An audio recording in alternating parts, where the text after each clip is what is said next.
Pillars of Eternity 1 Complete Edition Guide. All companion builds in a one video. So we got 11 different builds for 11 different companions. All of these builds were made to work on PotD difficulty, and if they work on the hardest difficulty available, they're gonna work on all other difficulties as well. Let's not waste time. Let's go.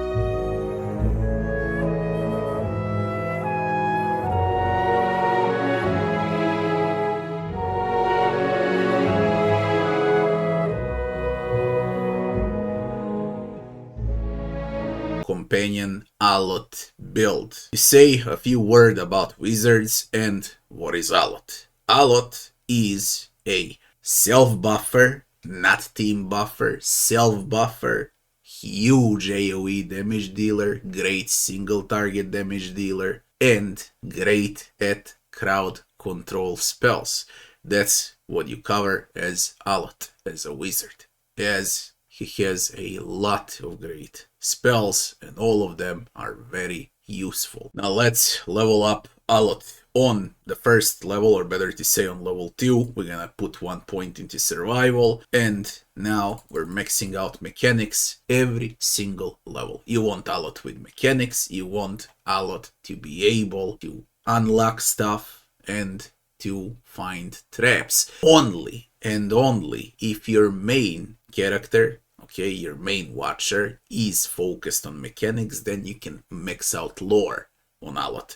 In all other cases, you need to max out mechanics. That's how important it is, probably the most important thing in a game. For the first spell, pick Chill Fog, because it's absolutely the best spell in a game from level 1 to level 16. This is one of the best things that you can do early on in a game. For the talent, because we took Chill Fog, and this is the most important thing that exists, and it would be the very first level, better to say level 2, where we're gonna take Secrets of Rime and merge it with a Chill Fog, where Chill Fog becomes extremely OP from the start of the game, or better to say, the same moment when you find Aloth. On level 3, we're sticking with mechanics. If your main has mechanics, I'll just say it again, then you go and max out lore. That's about it. We just stick with mechanics in this case. For level 2 spells that you're gonna learn, it's pretty simple. It's Bewildering Spectacle for some crowd control and confusing enemies. It's that important, especially when you open up with confusing on level 3. And we're gonna take a good opener spell, that would be the Rolling Flame. It can reach on the entire map, you can reposition, you can apply buffs, trigger combat from far away. It's very, very good. Not good in combat, only good to start the combat with a Rolling Flame. On level 4, we stick with mechanics. For the next spell, if you wanna play as aggressive Aloth, you're gonna take Merciless Gaze, where you're gonna open up combat with Merciless Gaze so you have better chance for crits. Or if you want your entire team to benefit, I believe that Miasma is definitely the best option here because of huge debuffs on enemies, so in this case we're taking Miasma. Now, as far as the talent goes, we go into utility and we're gonna take Scion of Flame for the Rolling Boulder to deal even more, and later on we're gonna learn Fireball and a lot of other fire spells, so Scion of Flame is the way to go. After Freeze, now we got Fire. On level 5, we stick with mechanics, and now for the level 3 spell, what we're gonna take here is Expose Vulnerabilities. It's the best freaking thing that exists on Aloth early game. There is no better thing. The entire team benefits out of exposed vulnerabilities on enemies. This is how you're gonna kill most of the enemies, by the way. So first, you're gonna self-buff, then you're gonna cast exposed vulnerabilities, and then you're gonna start dealing damage with spells with Aloth. With exposed vulnerabilities, we got 2 options now. It would be Fireball or Mignoletta Bounding Missiles. This has better value, and then we're gonna take Fireball on the next level. So we're taking Mignoletta's Bounding Missiles and expose vulnerabilities. On level 6, we stick with mechanics, and now we're gonna take Fireball. So now we got exposed vulnerabilities, Mignoletta's minor missiles, or those that bouncing missiles, and Fireball. For talent, we're taking Blast. Very simple. When you run out of spells, you want to deal range damage with your wand or with your scepter. So that's why we're taking Blast. On level 7, we can't go with mechanics. We're gonna wait for level 8. We say next, and for the spells, tier 4. the absolutely best spell in the game, mid-game, is Confusion. After Confusion, we're taking Minulettas Concussive Missiles for single target, huge single target damage. For level 8 now, we're taking Mechanics. We say next. And for our next spell, we're gonna learn Mora's Writing Tentacles. This is a summon. It summons 3 tentacles that gonna attack enemies. This is also a great boss killer. Why? After you expose vulnerabilities, confuse enemies, after you cast debuffs, lower enemy stats and so on, you wanna cast tentacles and then go into damage dealing spells, because tentacles will deal damage over time, non-stop for 15 seconds. This is a very good spell on Aloth. For the talent, we're taking Penetrating Blast, upgrade for the previous talent on a Blast, so now Blast will hurt even more. On level 9, we're sticking with Mechanics. And for tier 5, this is where things start to get really good for Aloth. We take Cultist Slumber, where we can make huge pile of enemies unconscious at the same time, or better to say they're sitting ducks when you make them unconscious. And we're gonna take Torrent of Flame. When everything goes wrong, you send Aloth in the middle of enemies and you whack Torrent of Flame. Aloth will probably get knocked out along the way, but he'll deal tremendous amount of damage with a Torrent of Flame.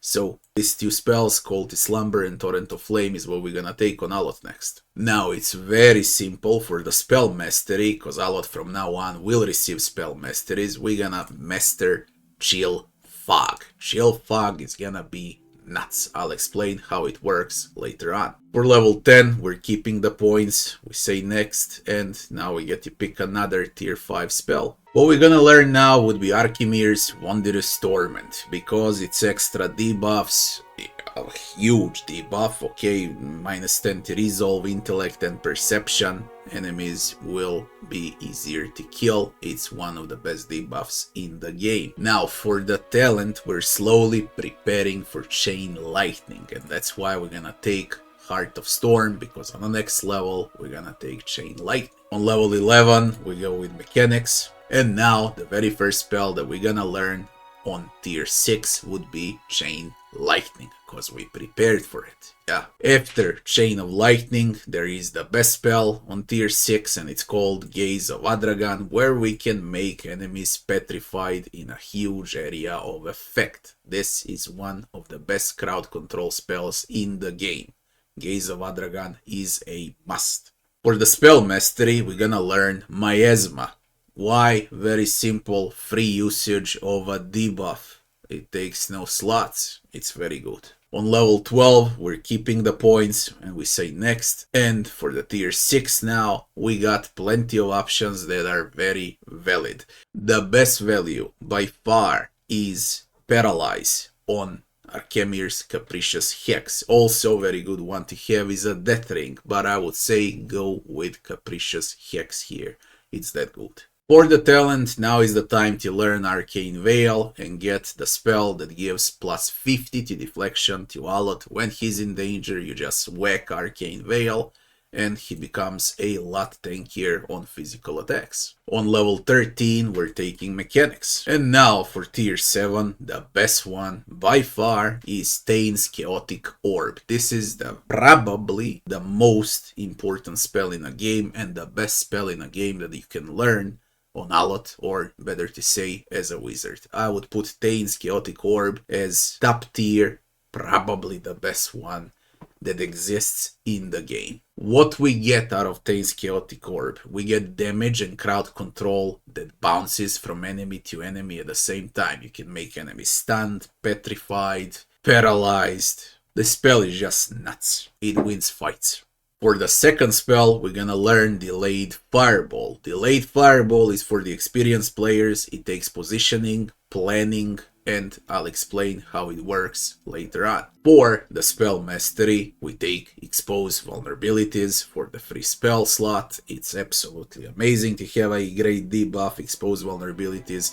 The entire team benefits out of Exposed Vulnerabilities, okay? And this is the spell mastery that we're gonna take. On level 14, we're keeping the points for the level 15, and for the tier 7 spell, now it's time to learn Wall of Draining, additional crowd control. For the talents, we're gonna upgrade Veil with a Hardened Veil for extra deflection. Now, on level 15, we're taking Mechanics, and for the tier 8, or better to say the last tier, we're taking the best spell that exists on tier 8, and that would be Wall of Many Colors, Great Opener, huge amount of debuffs on enemies that pass through a wall. For our second spell, we're gonna take some defense for Aloth with Superior Elemental Bulwark. If enemies are tougher, if they cast a lot of spells, this is what's gonna keep Aloth safe. Elemental Bulwark. It's that good.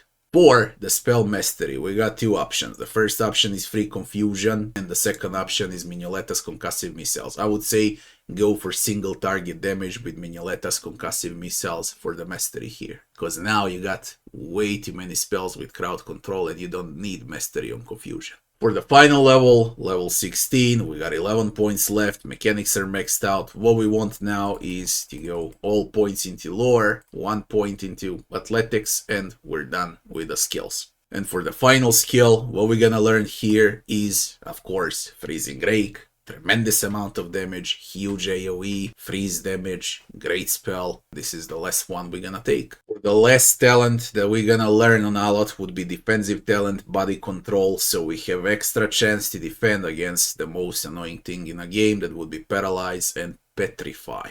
And that's how we finish Aloth's leveling. Itemization now. What we're gonna start is from the Grimoire, the most important thing on Aloth. When you see these pluses, that's how you learn spells. Once you learn the spell, it's going to appear over here on the left side of the screen. And that's very important because all of the Grimoires that you find in the game, you will need to keep them so you can learn all the spells that exist on Aloth. Okay? Do not sell Grimoires. Especially when you want to respec, you need to relearn those spells again. So never ever sell Grimoires. It's very important to have them all that exists in a game. These are all the Grimoires that you can find in the game, by the way. Just remember to learn those spells on Aloth whenever you find a new Grimoire. The more spells you learn, the stronger Aloth gets, the bigger spell variety you have. Now, as far as Aloth Grimoire goes, how do we play Aloth? What spells do we need? This is how you're supposed to play Aloth. On tier 1, you need to have Chill Fog, Fan of Flames, Slicken is absolutely nuts against most of the enemies. You can knock them down. It's a tier 1 spell with plenty of usages, great crowd control. Do not underestimate Slicken. That's how good it is. So combo of Chill Fog and Slicken is absolutely great. And single target damage with Mignoletta's Minor Missiles. On tier 2, Rolling Flame is a great opener spell. Web is a great crowd control spell to have. Merciless Gaze is where you get your crits with Aloth. When Aloth crits, he hurts a lot. And Concelhat's Draining Missiles is one of the best single target damage dealing spells in the game. You're gonna acquire it later on when you deal with Concelhat and take his Grimoire. On tier 3, same how I said for Rolling Flame is a great opener, also the great opener after Rolling Flame when you kite enemies back would be Crackling Bolt, because it covers the entire screen. Of course, Bread and Butter Exposed Vulnerabilities is a must-have with some AoE from the classic Fireball and some Bounding Missiles for additional AoE damage and one of the best damage dealing spells in the game. On tier 4, Confusion, absolutely great. You can dominate fights with Confusion. When you make enemies confused and dominated, they attack their own. That's how good it is, yeah. Then, Writhing Tentacles, Boss Killer spell. Okay, extra summons, 15 seconds of tentacles smacking the enemies. And Shadow Flame, or better to say Black Fireball, that causes Paralyze. So do not underestimate this freezing fireball because of the paralyze and huge amount of damage. Later on, it's like one, I would say, top 5 most important spells on a wizard. After that, we're gonna learn Ninjagod's Death Ray. Death Ray is great, constant damage over time. For tier 5, of course, it's Slumber. There is nothing better than Slumber. And we're gonna take Wall of Force, we're gonna take Torrent of Flame for huge AoE explosion around Aloth, and Archimere, Wondrous Torment for extra debuffs. On tier 6 we're taking Chain Lightning. Chain Lightning is pretty much the same thing as Mignoletta, it only attacks reflex while Mignoletta attacks flat deflection. So when enemies have higher deflection, you're gonna attack with Chain Lightning. When they got higher reflex as the main defense, you're gonna attack with Mignoletta's Bounding Missiles. Now that applies for every spell, and you should care what are the best defenses of enemies when you hover on them and what you're gonna attack, whether you're gonna attack deflection, fortitude, reflex, or will. Pay attention to enemy stats. After Chain Lightning, we're taking the best spell here that exists in a game. It would be Gaze of Adragan. It works against bosses, it works against dragons, it works against freaking everything that exists, and it is one of the best spells on Aloth. So Gaze of Adragan, you're gonna find yourself using it a lot. And for the next one, we're gonna summon a blunt weapon with Lengrat's Blunt Wisdom. And of course, we're gonna take Death Ring for the final tier 6 spell. Huge AoE damage around Aloth, corrode damage around Aloth, that's gonna attack Fortitude. For tier 7, we're gonna use, of course, Stain's Chaotic Orb as the absolutely best spell that exists on a wizard, or better to say in this case on Aloth. That's how great it is. You're gonna spam this spell in every harder fight. Delayed Fireball and how it works. You need to plan ahead with Delayed Fireball. Now why I say it? So when you cast a Delayed Fireball, it takes time for it to tick, 3, 4, 5 seconds, it doesn't matter. So what you're gonna do is ramp up Chill Fog. If enemies, for example, are here, where Eder stands, you're gonna ramp up Chill Fog with Aloth, because now we have it under mastery. Okay, we're gonna stack it up like 5-6 times or so. Okay, then we're gonna cast the Delayed Fireball, then we're gonna retreat, and before Fireball explodes, okay, we're gonna ramp up everything with a Rolling Flame. So you see what happens? Full combo. But Rolling Flame triggers enemies, they enter the Chill Fog, get slowed, and then Fireball explodes. Great opener with Aloth. You can also spice everything up with Durance Holy Fire. When you cast Delayed Fireball, you cast Holy Fire at the same time. It takes time for the Durance to channel Holy Fire, so that's a lot of AoE damage on one spot. Huge amount of AoE damage on one spot. One of the many tricks of how you can open up fights. After Delayed Fireball, we get the best crowd control spell in a game that can make enemies prone. It's Console Hut's Crushing Doom. Great single target crowd control damage dealing spell. And after that, we're taking Lengrat's Siphoning Image for some extra defenses. For tier 8, of course, Freezing Rake, tons of damage, wall of many colors, OP, crowd control, covers the entire screen, very good opener. Okay, like I told you here, when you cast Chill Fog into Delayed Fireball, into Rolling Flame, you can whack a wall here, get behind with all of the allies. Enemies need to pass through all of that crowd control and damage and so on until they reach you.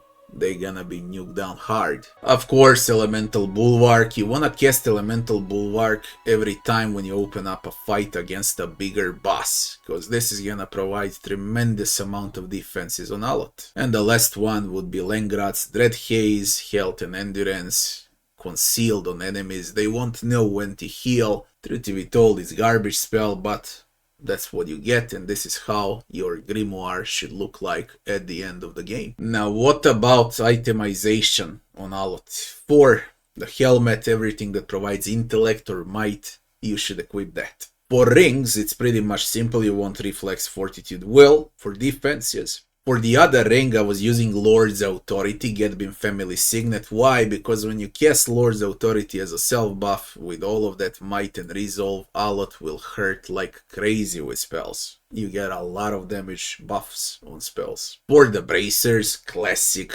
plus 10% to spell damage is the best that you can equip on Aloth. And for the cape, the absolutely best cape on Aloth, until you find it, of course, it would be Master Mystic, because it gives him invisibility when he gets crit. Okay, so that's a lot of defenses on Aloth, as well as extra deflection. For the belt, we're gonna make him a bit tankier with extra constitution so he cannot get one-shotted. And for the boots, Vietros formal footwear, one of the best boots in the game, belongs to Aloth here, flat stats increase. Great boots until you find these would be some that give move speed, or Shudding Fate that's gonna give consecrated ground, extra healing when you get hit on Aloth. All of those boots are great to have on him until you get this one. Valid armors on Aloth. You always wanna have medium or light armor on Aloth. And his armor, Aloth's leather armor, is absolutely the best thing. You don't need to switch it. He comes with this armor, you just need to enchant armor and you're good to go. But if you really want to switch, these 4 armors, Elrin Jacket, Husk of the Great Western Stag, Starlit Garb, and Randall Finery are armors that you can consider equipping. Okay, pick what you like. All of them are good, basically. I like the one with the Eye Strike, the Elrin Jacket, because it really provides something unique compared to other unique armors. Now, as far as weapon goes, rods and scepters, the best one to have by far is Gerd's Hiravias stance, okay, Soulbound Scepter on Aloth. And until you find a Soulbound, you wanna play with wands or scepters, okay, unique wands and scepters. One of the best ones would be Med Principe. Aside from that, we got Pretty's Rib, we got Rod of Pale Shades, we got Hazel, we got Caroc's Brand, we got Elavain Ain, we got the Lady's Hand, we got the Pikejaw Rod, and we got the Grudge Keeper. Which one is the best? These 3 are the ones that you can consider until you get the Soulbound Scepter. So, Rod of Pale Shades, Hazel, and the Lady's Hand. Why? The first one will give you chance to stun. The second one will give additional accuracy to allies that attack the same target. Now your choice what you want to go with. And the third one will give you grazes that are converted to hits. You're gonna hit more often with the third one. What I recommend out of these 3 best ones, I definitely recommend attacks can stun on crits, and this would be the winner out of unique rods for Aloth. But of course, the best one is the only Soulbound Scepter that exists in the game. And it would be Gerd, Hiravias, Stains, whatever with these names, but this is the best one. Companion, Eder, full build as a fighter. First, to say what Eder contributes to the team. Eder should be played as full tank. Yes, you can play Eder as a two-handed bruiser or a supportive fighter and so on, but the best potential for Eder is as sword and board full tank, and this is one very boring build but extremely valid for the hardest difficulty. So we're making a pure tank out of it there. So from level 1, what we want is to go with 2 points into survival and 2 points into athletics. For the very first talent, we're taking defensive talent, hold the line for +1 enemies engaged. We want there to engage as many enemies as possible and tank them up. For level 3, we're going 1 point into survival, 1 point into athletics, and we move on. Now here, from the fighter abilities, the best one by far would be the defender. Additional enemies engaged with a defender. And we're picking the defender. For level 4, we're going into survival until we reach 7. When we reach 7, then we're just gonna max out athletics, and that's the plan for there. Why 7 points into survival? Because we can rest with damage reduction tier 2. Very simple. We go next, and here, now we're gonna take defensive, weapon and shield style. For the level 5, we're getting survival, and now all of the other points will go into athletics until you're max level 16. You need 7 points into survival. Because there is a tank. For the next talent, we're gonna take confident aim. Why? He misses a lot. Okay, so you want to convert those grazes to hits. And the first big talent that we're gonna take on there would be confident aim. Now level 6, when we have survival, we're just maxing out athletics till the very end. For the talents, we're gonna take an upgrade to the defender, so we engage even more enemies with bigger defenses. So we're taking very defender. For the level 7, we go into athletics. And for the next big talent, we're gonna take Armored Grace, because Eder is gonna carry heavy armor non-stop. His armor speed penalty will be huge, 40, 50. We wanna reduce that, so heavy armors count as medium armors. That's why we're taking Armored Grace now. For the next level, we just keep the points and keep them for the next level. To go out with Athletics, we just click Next. And now we're gonna take Rapid Recovery to recover more Endurance with Eder during combat. Now on level 9, we go with Athletics. We say Next. We're keeping 5 points for the next batch of Athletics. And for the next big talent, we're taking Critical Defense. So Eder becomes Omega Tank with Critical Defense. For level 10, we're going with Athletics, keeping 3 points. We go Next. And now we're taking Superior Deflection in defensive talents, because now we want additional deflection on Eder. Yeah, for extra tanking. For level 11, again we go into Athletics, and then we're gonna take the next big talent, that would be Unbroken, so that Eder refuses to die. Even more tankiness. For the next level, level 12, we just keep the points for Athletics, and we're going to take Cautious Attack for extra deflection and -2 attack speed, but again, extra deflection counts a lot, especially against bosses. For level 13, we're taking Athletics, and for the big talent, we're taking Sundering Blow for Eder to reduce defenses on, especially on tougher enemies, on big bosses and so on. Sundering Blow is a must. On level 14, we're keeping the points. For the level 15, to go with Athletics, we just go Next. And for the talent, we're taking Apprentice Sneak Attack, because you're gonna apply a lot of crowd control effects for Eder to trigger the sneak attack with your companions. Yeah. For the level 15, we go out into Athletics, we say Next, and for the final big talent, we're taking Unbending. Unbending provides us with extra healing over time, so Eder can never die. Unbending has 3 usages per rest. It's extremely good, especially against big bosses in a game.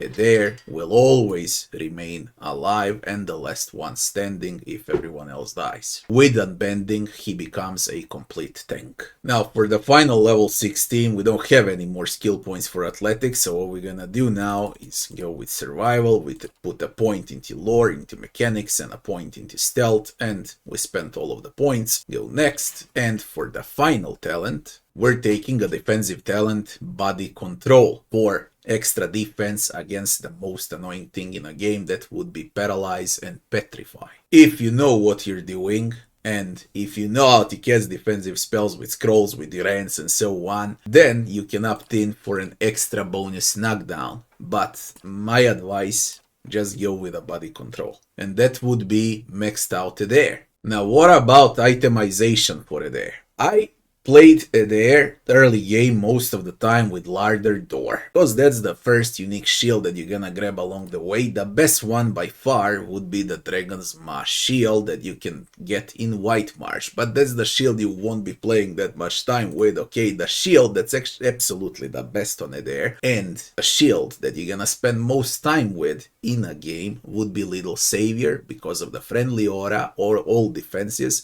and great deflection, as well as great defense against stun and prone. This is probably the best shield for Eder in the game. Of course, these are all the shields that exist in a game. If you want him to be a mega tank, Old Gerun's Wall Tower shield is absolutely great. And there is this one here as well, the Last Tower, that gives him Armor of Fate for extra tankiness. You can also use that one. And there is another tower shield, Die Clef, that's also very valid on Eder. I would not recommend playing with other shields that you see here. Okay, maybe you can play sometime with Birngar Solace, but again, once you find this Little Savior, that's the way to go. Of course, the best one would be the Dragon's Maw, Soulbound weapon, or better to say a Soulbound shield. Now what about weapons? Any one-hander. Early on in a game, you might use Whispers of Yenwood, because you're gonna fight a lot of ghosts, okay, a lot of wraiths, spirits, shadows, and so on. The best by far on Eder would be Macius, Starcaller, Gon's Share. I played a lot of time with the Unforgiven, and mega late game, once you finish with the ruins and you get a weapon, then you can transfer to the spear, one-handed Haliat, because it gives tremendous amount of accuracy. Any weapon that gives accuracy, plus enemies engaged, plus to some of the main attributes, is the weapon or a shield that you wanna use on there. Remembrance Ashes is the item that you should always keep on Eder, so he can revive companions, cause Eder has the least chance to die in combat, and that's why we're keeping revivals on Eder. Now, what about armor? Eder always wants to have heavy armor. I played a lot of time with Argres Adra heavy armor. You always want heavy armor. Very good heavy armors on Eder would be Coat of Ill Payment, White Crest armor, he carries many scars, and the colored coat. These would be the heavy armors that you wanna use on Eder and nothing else. Your choice what you wanna go with. I told you what I went with Adra. Cause Adra gave me second chance on unconscious, extra life. Ill Payment is very good because it gives retaliation. White Crest armor gives an overwhelming wave for additional crush damage. He carries many scars, gives him the best tankiness in the game because of additional armor damage reduction. While the color coat is an aggressive heavy armor which gives Wicked Briars. What about the cap? The best cap in the game is a company's captain cap, and there is no better cap than this one as far as helmets go. But what you want to do is get any helmet. So you want any helmet that will provide extra tankiness to Eder, like Constitution, like extra athletics, immunities to certain effects, immunity to stuck, immunity to petrify, immunity to this, immunity to that. Okay, that's what you want on Eder until you get the company's captain cap. For rings and amulets, we always want flat Fortitude Reflex Will ring in one slot, and in the other slot I took Might, cause on a cape here I had Perception and I got the extra deflection. Instead on a ring I got it on gloves for extra deflection for a day. As far as boots go, I was playing with patchwork boots. Basically all boots are valid on Eder. Pick those that provide extra tankiness. And for the belt, I was playing a lot of time with a mortal protection for the less damage taken from crits. The final stats on Eder should be looking like this without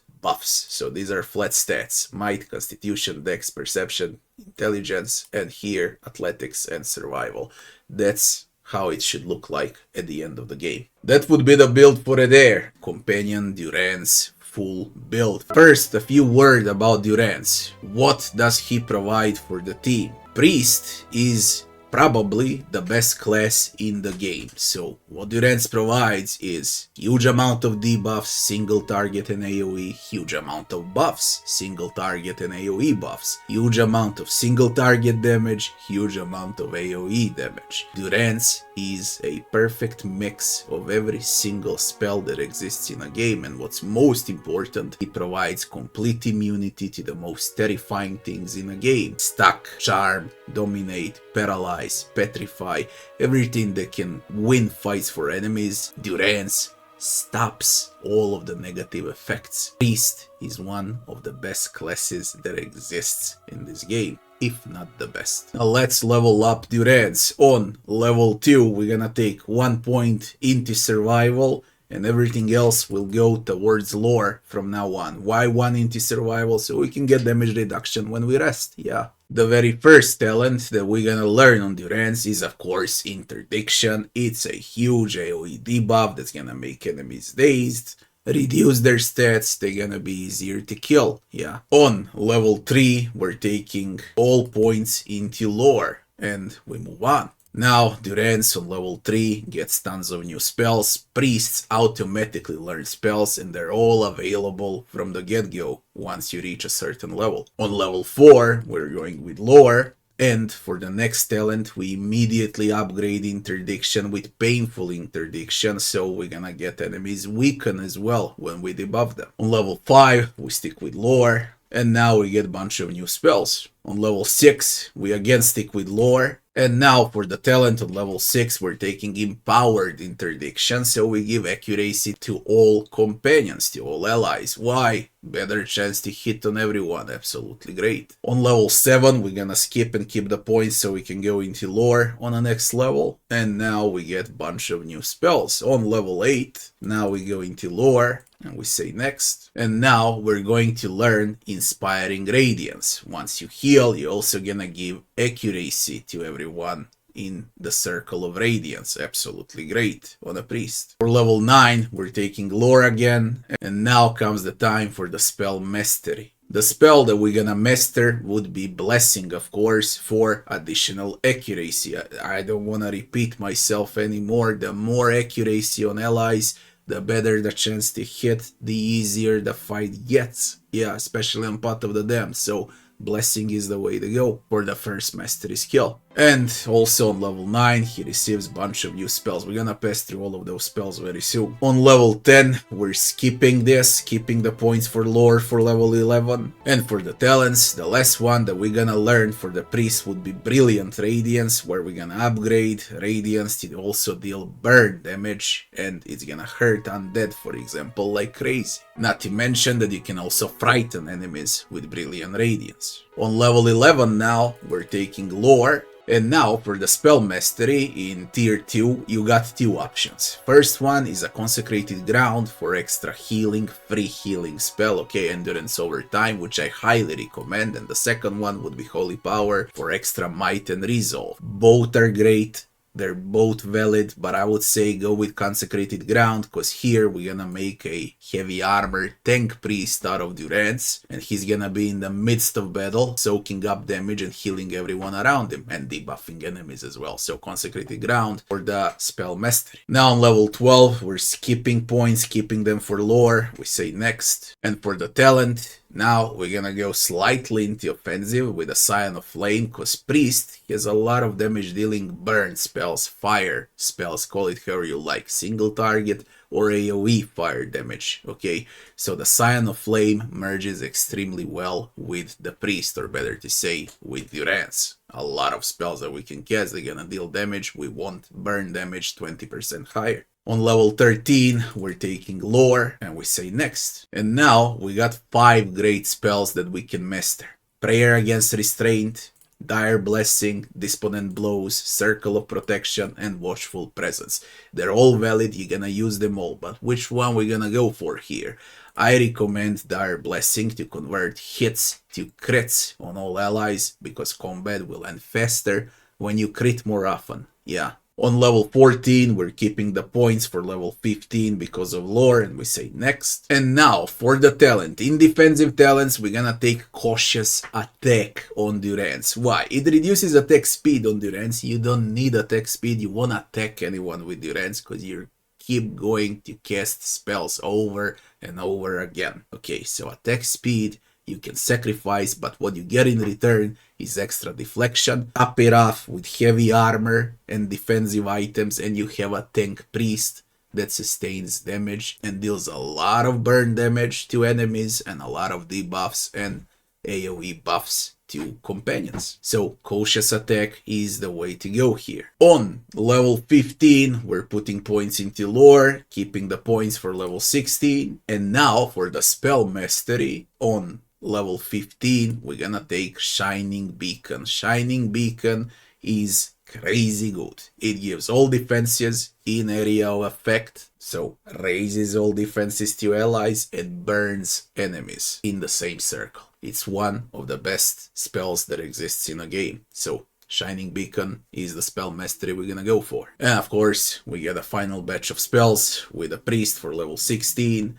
Now, we got 11 points left. What we can do here, we can go a bit into stealth, a bit into athletics, a bit into survival, so we can spend all points like this, 2, 3, 3, 16, and Durance is done. For the final talent, we add extra deflection with superior deflection in defensive talents, and now Durance is a full freaking tank on tier 16, or better say on level 16, and he's got 1 million spells to cast. This is how we finish leveling the priest. Do not forget to trigger cautious attack, so you get that extra deflection out of Durance, so he can soak up damage. Now, what about spells? Early game, first tier spells, great one would be Armor of Fate, where you can open up early game with Armor of Fate, give extra defenses to allies, and then you go with Blessing. You can always use Interdiction, again, to debuff enemies, okay? And that would be your combo. 3-4 spells, the fight will end. Blessing, Armor of Fate, Interdiction, heal when you need with Holy Radiance, and that's it. On level 2, you open up every single fight with a Consecrated Ground, and you stick with your melees. You always, for example, now if you have a Barbarian and you have a Fighter, this is where Durance stands, and he heals them with Consecrated Ground non-stop, keeps them safe, buffing them up. When you wanna deal damage to enemies, you're gonna use Divine Mark. When you wanna buff allies, you're gonna use Holy Power. And these are usually the spells that you're gonna use on tier 2. Also, good way to open up fights is to put traps on doors like this, okay, with a repulsing seal. So you just do it like this. Then you trigger the fight with someone else. When enemies enter the seal, they become prone. Also, very good thing how you can open up fights. Now, tier 3 is the big power spike because of the Circle of Protection. You wanna cast Circle of Protection whenever you can to buff all defenses to all allies in the big area of effect. And you want those critical hits from the Dire Blessing. And if you consider how enemies are way too hard, you can always debuff them with Despotent Blows. So these 3 are absolutely great here. Of course, you can also always open up fights with extra traps. In this case, shock damage from the Warding Seal. If the fight gets way too rough, do not forget to cast Watchful Presence, cause once allies become unconscious, this Watchful Presence will save them from dying, and they'll continue fighting on. It can save you a lot of fights as well. Only when the things are dangerous, you're gonna cast Watchful Presence. Tier 4 spells. Prayer against Bewilderment and Litany against Minor Afflictions. Usually when you open up fights, when there are enemies that can confuse, dominate and so on, you want someone, for example, like Eder, so enemies see them first. The rest of them will be sneaking, okay? And when enemies see Eder first, they're gonna go for Eder, try to cast Dominate, Charm, and other stupid things on him. By the time they cast, and when you open up a fight, you can go with Durance and cast Prayer or Litany, depends what they do, to stop them from charming, dominating, and so on. They're gonna waste their spells on Eder, and it's your time to enter with all companions after that by removing Stealth. The best spell by far on tier 4 would be Devotions for the Faithful. You're gonna find yourself using it often because of increased damage and accuracy. You'll deal more pain with Devotions for the Faithful. And of course now, cause we are scaling Durance to be a Fire Priest, Searing Seal will deal the most damage out of all traps, and it has the biggest area of effect. This is also a good way to prepare fights with the seal. When things get really rough and you need damage, Shining Beacon is the way to go. And you're gonna find yourself using Shining Beacon very often on level 16 once you master Shining Beacon with Spell Mastery. Tier 5. Companion that hurts most, for example Pallegina, or your main character if you play as a fighter or a barbarian or a paladin, and you cast Champion's Boon on that companion will be way much stronger than he's supposed to be, and this is probably the best tier 5 spell. Now speaking about the absolutely best tier 5 spell, it would be Prayer against Imprisonment, where allies cannot be paralyzed and petrified. A lot of enemies petrify and paralyze. This is AoE buff against, or better to say gives immunity to petrify and paralyze. Probably bread and butter spell to open up fights from level 10 and beyond, because most of the enemies will dominate, charm, paralyze or petrify, okay? And this is how you're always gonna open up fights, especially against big bosses, against dragons and so on. Also, you get a free revive out of this spell. When someone drops down, you can always revive them from this moment on. Very useful spell on Durance. And of course, there is extra deflection with Shields for the Faithful. Also, extremely good spell to cast for the AoE buff. Now, on tier 6, one of the best damage dealing single target damage dealing spells would be Cleansing Flame. Test it out on enemies and see how they burn. Very good to have. Also, one of my favorites for late game, mid game would be Crowns for the Faithful. The only thing is, you will need to put all allies close by, because it's a small area of effect for the Crowns of the Faithful, so you must go with turn off party AI so they don't move, they hold their positions. You're gonna cast a few summons, okay, on the choke points or so on. And in the meantime, you're opening up with Crowns for the Faithful, where you're gonna buff all allies, and then you can go up, turn AI, and they go into fight. Also, Prayer Against Treachery, Immunity to Charm and Dominate is the big highlight of tier 6, one of the spells you're gonna use quite often. There is also Minor Intersection, or better to say huge area of effect heal on all allies. Not to mention that you're gonna reduce how long paralyze lasts, stuns, hobble, stack, all of the negative effects. You're gonna reduce timer on the negative effects with Minor Intersection. And of course, when enemies are really tough and they focus a single character, your main or Eder or someone like that, Litany against major afflictions is the thing that's gonna save their lives. Tier 7 now. How you place the trap?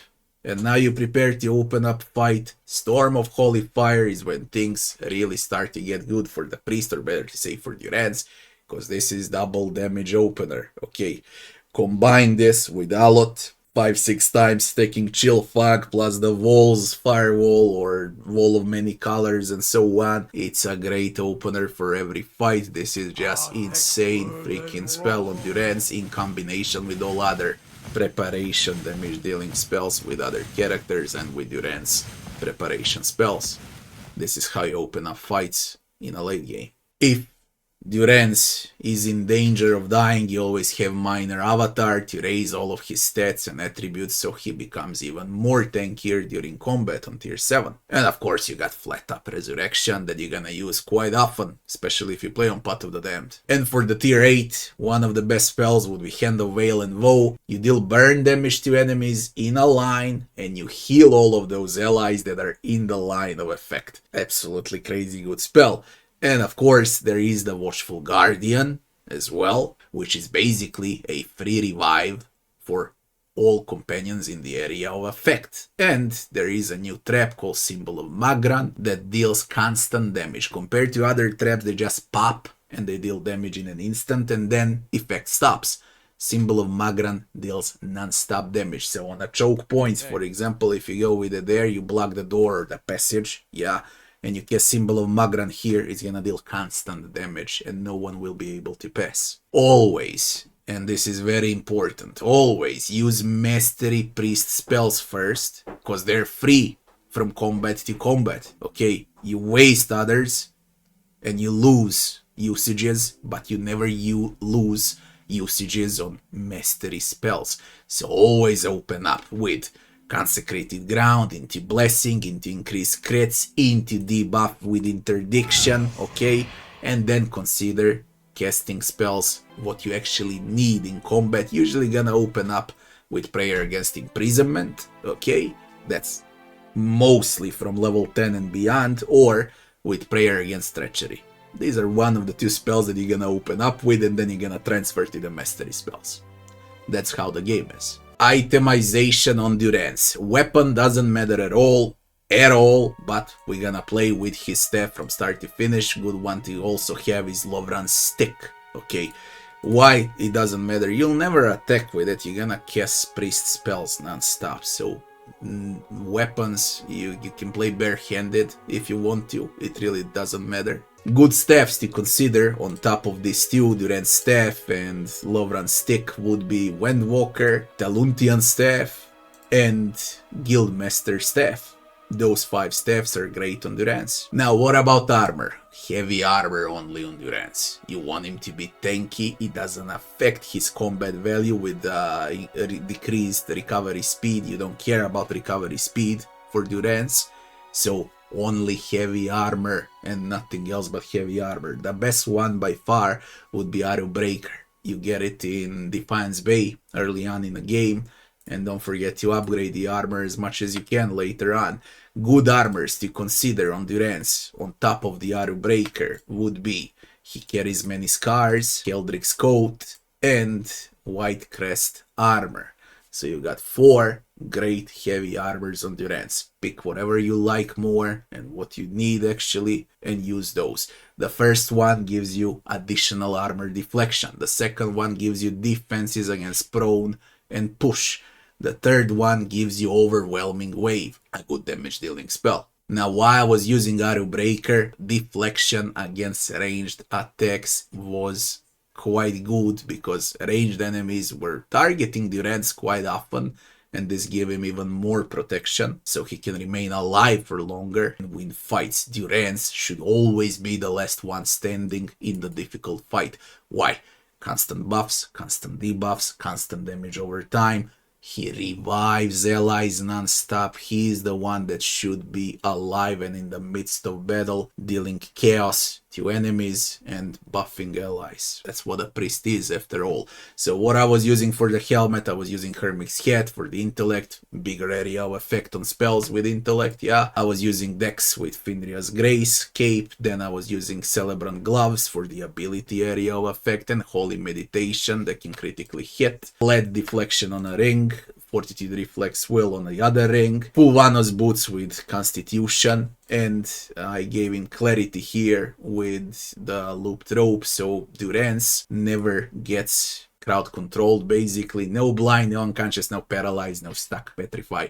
You want Durance to be safe from enemy debuffs or enemy crowd control spells 24/7. This is definitely the best build that you can equip on Durance by far, because you want him safe 24/7. That would be it with Durance, the heavy priest companion build for Kana. Kanarua. First, let's say a few words about Kana and what is a Chanter. Chanter is a bard, so he is there to chant, to sing. While he sings with all of his notes, he gives passive, aggressive buffs or defensive buffs to all of his allies. And that's the main strength of the Chanter. Once he has a specific amount of chants chanted, then he will be able to cast one of his OP spells. Chanters are not only great buffers and debuffers, they're also great summoners. Now, if that's done, let's go to the leveling. So, if your main has mechanics, or if you decided to opt in for Aloth to go with mechanics, then you don't need mechanics on Kana. If you don't opt in for those two for mechanics, then you need to max out mechanics on Kana on every single level. I consider that you have mechanics on Aloth, so what we're gonna do here is max out 1 point into athletics, 1 point into survival, and we're gonna max out lore until the very end. Why athletics, why survival, 1 point into each for the second wind, and for the resting bonuses into damage reduction. That would be for level 2. The very first invocation, or better to say spell, that we're gonna learn on Kana as a Chanter would be the Phantom, but denied that it Ghost he would not rest. Phantom is the best early game summon in the game by far. So we go with a Phantom, and this is what's gonna win you fights early on in the game. The very first thing from the talents that we're gonna learn will be the Ancient Memory, more endurance for all allies. On level 3 we're sticking with lore, 2 points into it, and now in phrases we learn the song that Chanter is gonna sing as a passive. So invocations are actives, phrases are passives. And this is a very easy one. We're gonna learn Dull the Edge, Blunt the Point. So we're gonna reduce damage that we receive from enemies. We go to level 4. Again, sticking with lore.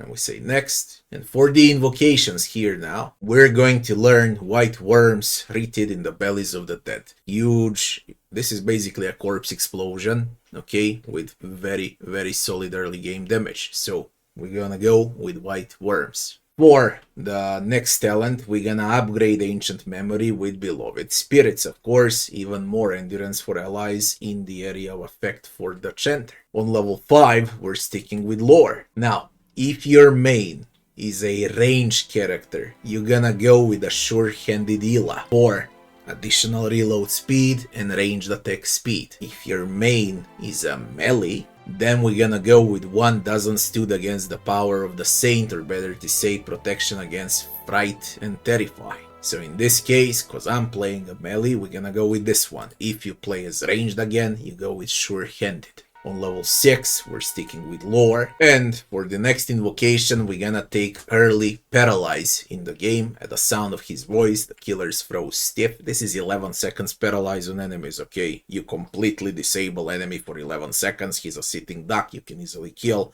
all enemies in the area of effect that you paralyze. Crazy good thing. Out of all of these invocations, this is definitely the best one, even better than all the summons and everything else. For the talent, we're going into offensive, and we're going to take marksman. For the level 7, we're keeping the points for level 8 to max out lore. We say next. And now we can take sure-handed Ela for ranged attack reload speed and attack speed. The bigger the attack speed and reload speed, the more pain you deal. You shoot faster, yeah. For the level 8, we're sticking with lore. For the invocations, we're gonna go with shatter their shackles, cast off their chains, protection against hobblestuck, paralyze and petrify, wait you to skip. For the talents, we're gonna go into offensive, and we're gonna take gunner for the reload speed, because we plan to play Kana with pistols and similar things. For the level 9, we're going with lore. And for the phrase, we're gonna go with the Dragon Trash, Dragon Veil, constant damage over time, burning and slashing damage with this phrase is absolutely nuts. For the level 10, keeping the points for lore. For the next level, we say next, and now there is no thinking about it. We go with oh, but knock not on the door of Urdel and Gurdel. Urdel and Gurdel are 2 ogres that you summon, okay? They hit like a truck.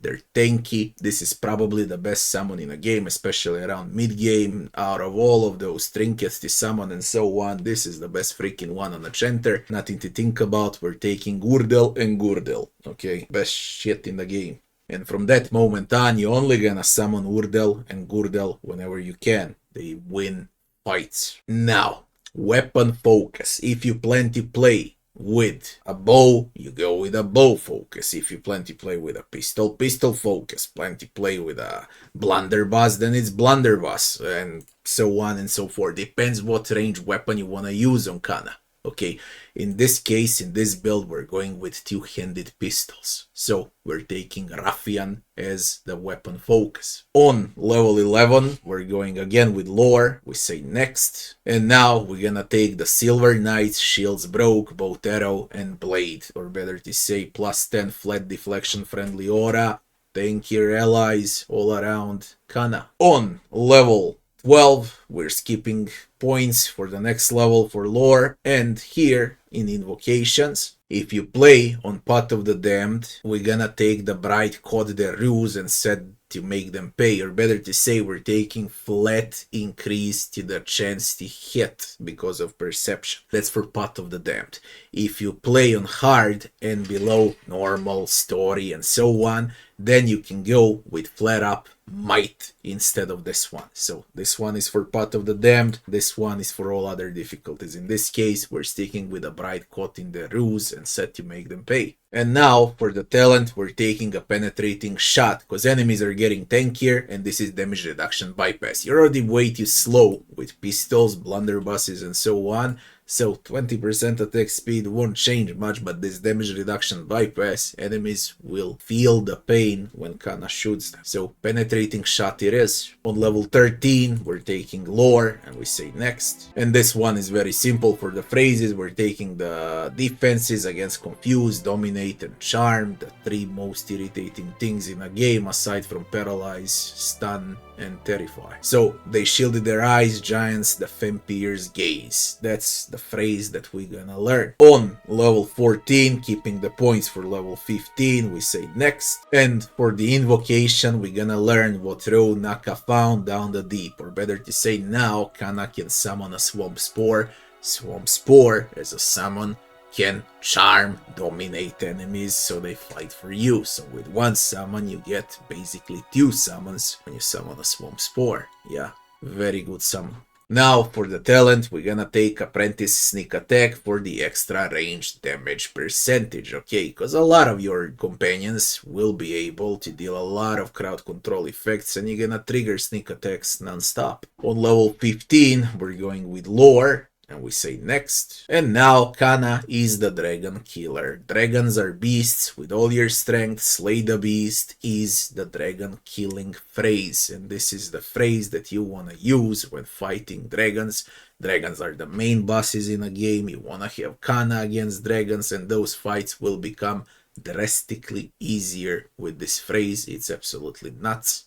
It makes dragon fights easy, even on Pot of the Damned. For the final level, we're gonna take all points into 1 point into stealth and all other points will go into athletics, and this is how we end up with skills. And now comes the final invocation, the best one in the game, call to his bidding, the ancient instruments of death. You summon a greatsword, a pike, and a warbow. Those 3 summons, they hurt so freaking much, it's unreal, basically how OP this invocation is, but it takes a lot of time in combat for the invocation to work. So on big fights that last long, you're gonna find Call to His Bidding absolutely crazy good. The other one, Boil Their Flesh from Skin to Bone, is great, for example, on a second or a third run in a game, so you test out how it works and so on, but nothing can switch for this. They just waiting you to help. They just waiting you to skip. For the final talent, we're going into defensive talents where we're gonna take Superior Deflection for some extra defenses on Kana. And that would be the leveling for Kana Rua as a Chanter. Chants. How do chants work? These are your chants and these are your spells on the bar. Over here where it says edit chants, you click on it and you remove all of this. You got 4 different prepared verses, so you chant. Early game, you're gonna use this one at the sight of their comrades. When fighting Kit, humans, Aumuas, and so on, you're gonna use Dull the Edge. During mid-game, you're gonna use 1 dozen stood against the power of the Saint. When you become OP in the mid-game, you wanna go with Sure-Handed Ila for additional action speed, for ranged especially if your main character is also ranged, this is a must-have.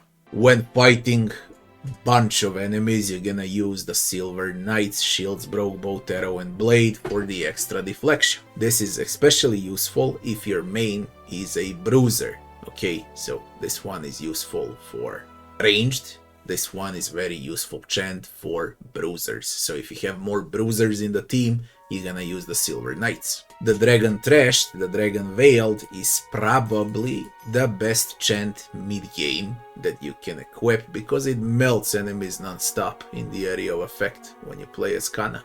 When fighting mushrooms, spores, or any mages that are capable of dominating or charming your team, you gotta go with they shielded their eyes so you can defend against charm, confuse, and dominate. So you only learn this phrase once you encounter those freaking mushrooms, especially while delving into Odd Nua. At the end, the last phrase that we're gonna use only when fighting dragons is with all your strength slay the beast, and this is the one that you should prepare like this when fighting a dragon, and then you just pick up, mark it, and now you got chant number 4 against dragons and so on. This is how you use the chanter. As long as this is in effect, chanter chants, this is the area of effect for the chanter, and that's about it. Very simple to play. Once he has enough phrases, he will be able to cast one of his spells. And that's it. Do not forget to trigger the penetrating shot. Spell that you're gonna use a lot would be Ogres, because it's definitely the best one.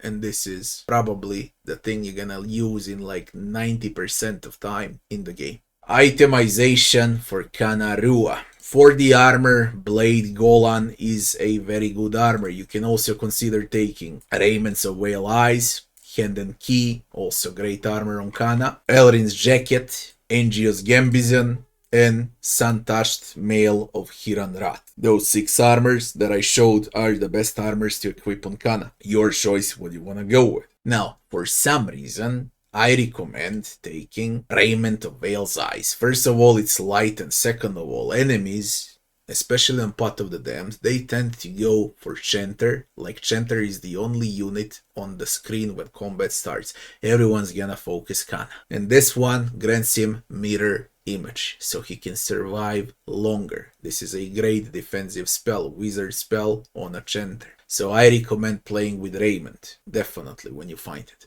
for your armor. For the cap, using Helm of Darksea. For the extra perception, of course, hit more often. For the amulet, Voice of the Mountaintop, chance less, the area of effect for chance is 20% bigger. For the bracers, flare up deflection, so he can remain live longer. Fortitude reflex will, ring of protection. Here, Snurf's folly, a bit of resolve, a bit of constitution. For the belt, extra might, so he hurts more. And for the boots, shot in fate, consecrated ground on Kana when he gets hit. Why I also explained.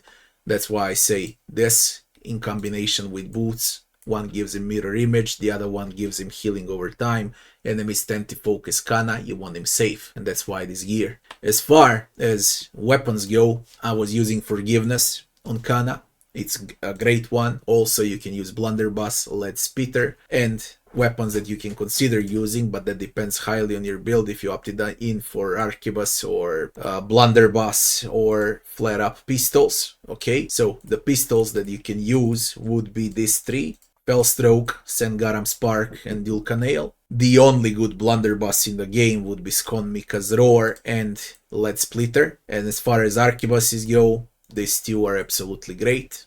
But the best thing that you can use by far would be the Forgiveness for this build. That would be it for Kana. Very simple to play, provides a lot of good constant buffs to your allies. Companion Sagani full build. Let's say a few words about Sagani first. You can play her as a classic ranger, shoot from afar, or animal companion oriented build, which we gonna do right now, and I'm gonna put flat range damage ranger on some other build. For this case, we're playing Sagani with her animal companion. Let's go with leveling. On level 2, as far as skills go, we're maxing out stealth and nothing else but stealth. You wanna steal with Sagani and sneak. That's about it with skills. The very first talent that we're gonna take is Resilient Companion. We want Sagani's companion to be tanky and to sustain damage, and this is the way to go. On level 3, we're maxing out stealth. We say next. As far as ranger abilities go, on this level we're taking Marked Prey. You mark the prey, you deal more damage to the prey, or better to say you and Sagani and Sagani's companion will deal more damage to the marked prey. On level 4 we're sticking with stealth, and for the talent we're taking Vicious Companion, so our companion deals more damage. On level 5 again we're sticking with stealth with skills, and for the ability we're taking Defensive Bond for the animal companion to become even tankier. On level 6 we're maxing out the stealth, and for the talent we're gonna take Faithful Companion, so companion becomes resilient to confuse, dominate, charm. We don't want animal companion to go astray, okay? It needs to be faithful. On level 7 we're taking stealth again, and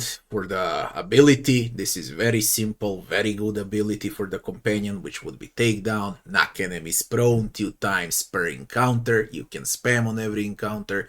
Very reliable skill, and that's what we're gonna take, and that's we're gonna abuse from this moment on every single enemy that we're gonna focus. On level 8 we're keeping the points for stealth for the next level, and now we're gonna take Brutal Takedown, upgrade for the takedown for animal companion, so it deals even more damage. It's more reliable, in other words. On level 9 we're sticking with stealth, and on this level for the ranger abilities, now we're taking Stalker's Link.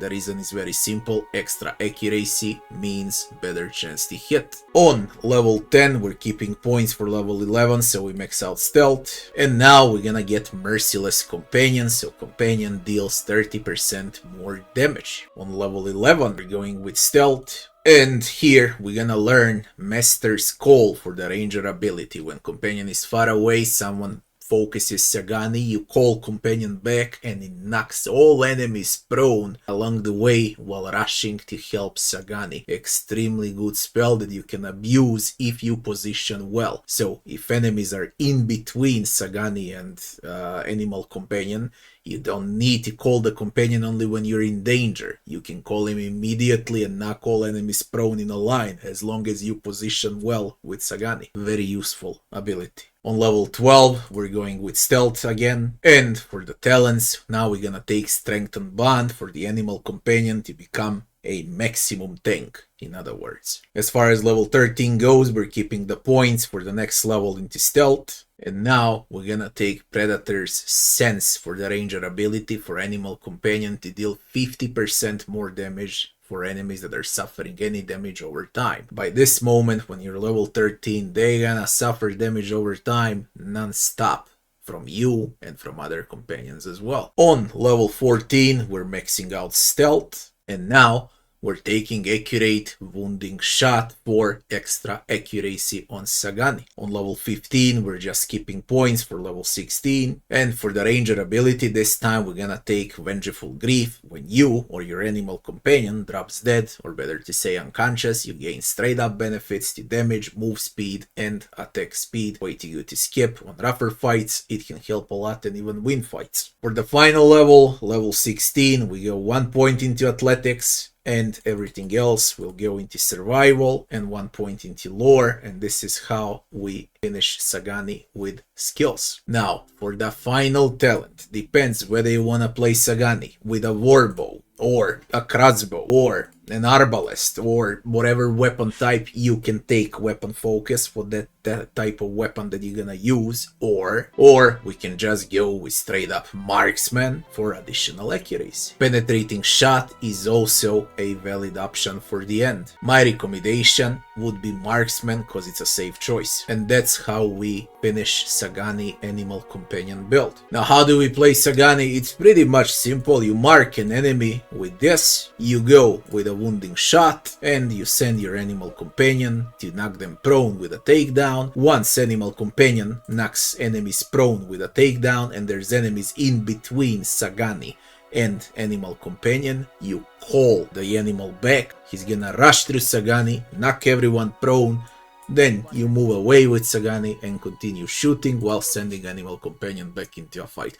That's the entire combo. It's very simple to play. It doesn't get more simple than this, and it's effective, very effective. In like 10 seconds you can do this full combo, and then by that time the fight should already end. Itemization for Sagani. On helmet, we take Munakra Eret because of the Whispers of Treason, where we can charm enemies, so basically we can have 2 animal companions at the same time, and it also gives extra will. You want high will, so you don't get dominated, charmed, and so on. For the cape, the best one by far on Sagani is the Frozen Hunt because of extra ranged damage. For gloves, Gauntlets of Ogre Might for straight up might, so you can hurt more. For the ring, we're gonna go with a Ring of Wonder because of extra constitution and resolve. For the other ring, we're going with defense against Hobble, Stuck, and Paralyzed with the Bramble Ring, as well as damage reduction on Pierce, because most of the range damage towards Sagani will be Pierce. Yeah. For the boots, we go with the Bile Stampers, where we get Minor Fetid Caress 3 times per rest, very useful to have, plus the damage reduction. And for the belt, straight up dexterity, we increase the action speed on Sagani. Now, as far as armor goes, the best one by far is the Husk of the Great Western Stag on Sagani. Also, armors that you can consider taking on Sagani would be these 3.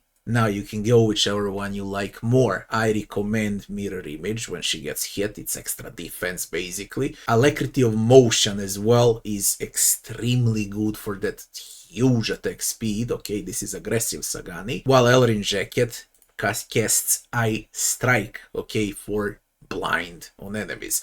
All 3 are valid. I like this one the most because it's providing the best defenses, but you're not wrong if you go with any out of these 4 that I showed. As far as weapons go, you have a Soulbound crossbow on, or better to say arbalest on Sagani, and you have a Soulbound hunting bow. Those would be the best 2 weapons that you can equip on Sagani by far. Okay, but until you get those 2, until you decide what you want to play with, the best Arbalests, unique arbalests, would be Adrian's Wrecker and Hold Wall. Then the best flat crossbows, two-handed crossbows, would be Good Friend and Vengar. And the best bows, or better to say hunting bows, would be Crooked Bow, Persistence, and Prey Maker. While the best war bows in the game would be these three, with Sebra Marie, Borizane, and the Reign of Godak Field. Now, which is the best option? Absolutely, the best warbow is Sebra Mary. This is the one that you want if you decide to play with a warbow. The best hunting bow would be Persistence, if you decide to play with a hunting bow. Between Vengar and Good Friend for the crossbow, they're both great, no matter what you want to decide to play with. One gives attack speed, the other one gives accuracy, your choice, although this one has holy power, which means extra damage, and huge resolve, which means extra will. So between those two, I guess the winner should be Good Friend, because of the passive. And from the Arbalests, we got these two. Of course, this is quite simple, we're picking between attack speed and prone, and stun and prone. What's the better value? Better value is definitely stun and prone combined, and Adrian's Wrecker is the winner.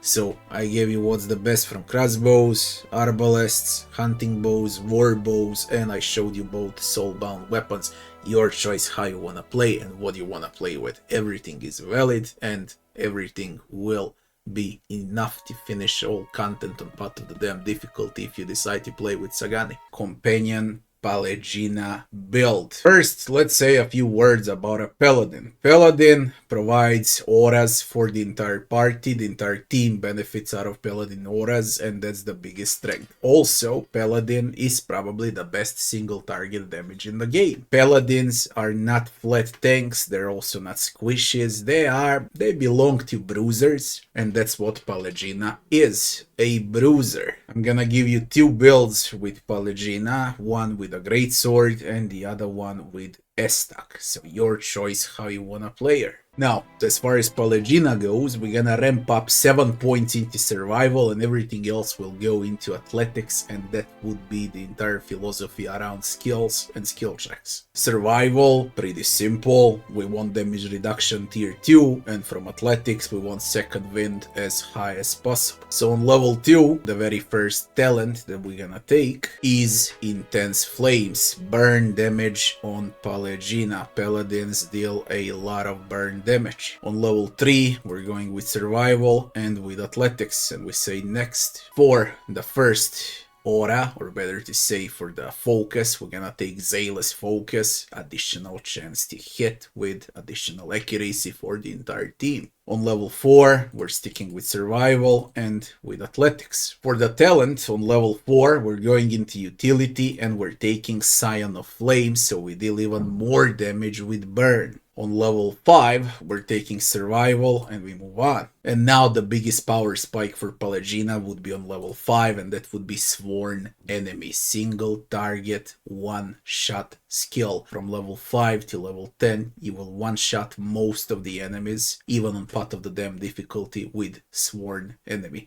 That's how great it is. On level 6, we're taking athletics, and now we're gonna upgrade Sworn Enemy with Wrath of the Five Suns. And this is when the real pain starts. On level 7, we're taking survival, 7 points into survival. Now we got damage reduction tier 2, and now all of the rest of these points until the very end will go into the athletics. For the Paladin ability, we're taking coordinated attacks for extra accuracy, better chance to hit for you and for Paladin when attacking the same enemy. On level 8, we're going with athletics, and now we're gonna take critical focus talent for extra chance to crit. On level 9, we're sticking with athletics. And for the ability, we're taking Hastening Exhortation for extra attack speed. It's great on bruisers, on ranged characters. You can buff up a lot of allies at the start of every combat.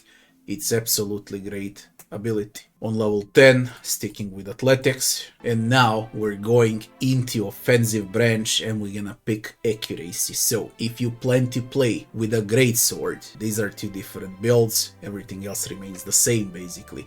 If you plan to play with greatswords, you will pick weapon focus soldier. If you plan to play with two-handed S-stocks, you're gonna pick adventurer. And that's the entire difference between these two builds that I'm giving.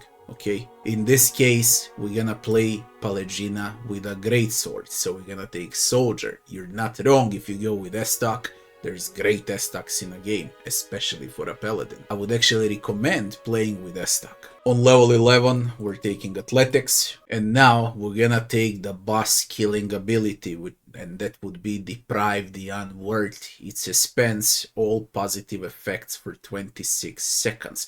You disable enemies for 26 seconds, they're sitting ducks, and this is a great boss killer spell. So deprive the unworthy for the paladin ability. On level 12, we're sticking with athletics, we say next, and now into offensive, we're going with two-handed style for extra 15% damage as a passive, because either way, if you picked S-stock or if you picked greatsword, they're both two-handers, melee weapons. Yeah, on level 13, we're gonna keep the points for athletics on the next level, and for the paladin ability, we're taking the absolutely best AoE damage spell on a paladin in late game, and that would be Sacred Immolation. Flat burn damage. It combines extremely well with itemization, with other burn talents that we took, and now Pallegina will burn all enemies around her. Sacred Immolation it is. On level 14, we're sticking with athletics, keeping the points for the next level. And now, into defensive talents, we need to take some defenses on a paladin. She is gonna go into melee range, okay, tanking up enemies and so on, so she has to be a bit tankier. We're gonna take superior deflection for extra protection on Pallegina this time. On level 15, we're going with athletics, we say next. And for the final talent, we're gonna learn Behold the Martyr, Revive on a paladin, very useful to have. On the final level, level 16, we don't have any more points for athletics, we don't have any more points for survival, so what we're gonna do now is put a bit of into stealth, everything else into lore, and this is how we finish up the skills with Pallegina. For the final talent, we got plenty of useful talents, including Savage Attack, Bloody Slaughter, Vulnerable Attack,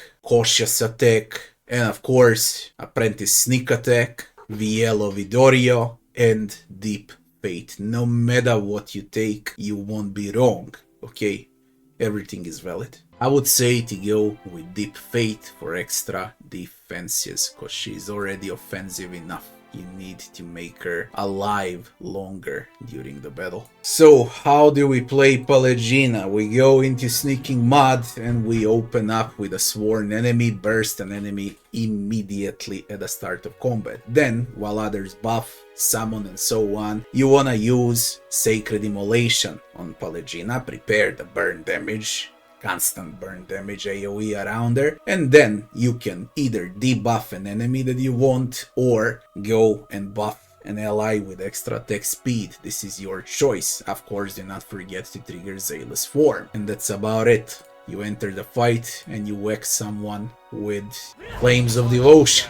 That's how we play Pallegina, very simple to play, yeah. If someone drops dead, you can always revive them with Behold the Martyr. When you're low, you can always use the Second Wind. Itemization on Pallegina. If you plan to play with a greatsword, the best by far would be Tidefall, followed closely by the Tema Peracle, and of course the Horus of St. Rumbald. These three great swords are extremely valid on Pallegina, and the best one by far would be the Soulbound great sword, St. Edwin Redeemer. Of course, now your choice what sword you wanna use. I recommend Tidefall.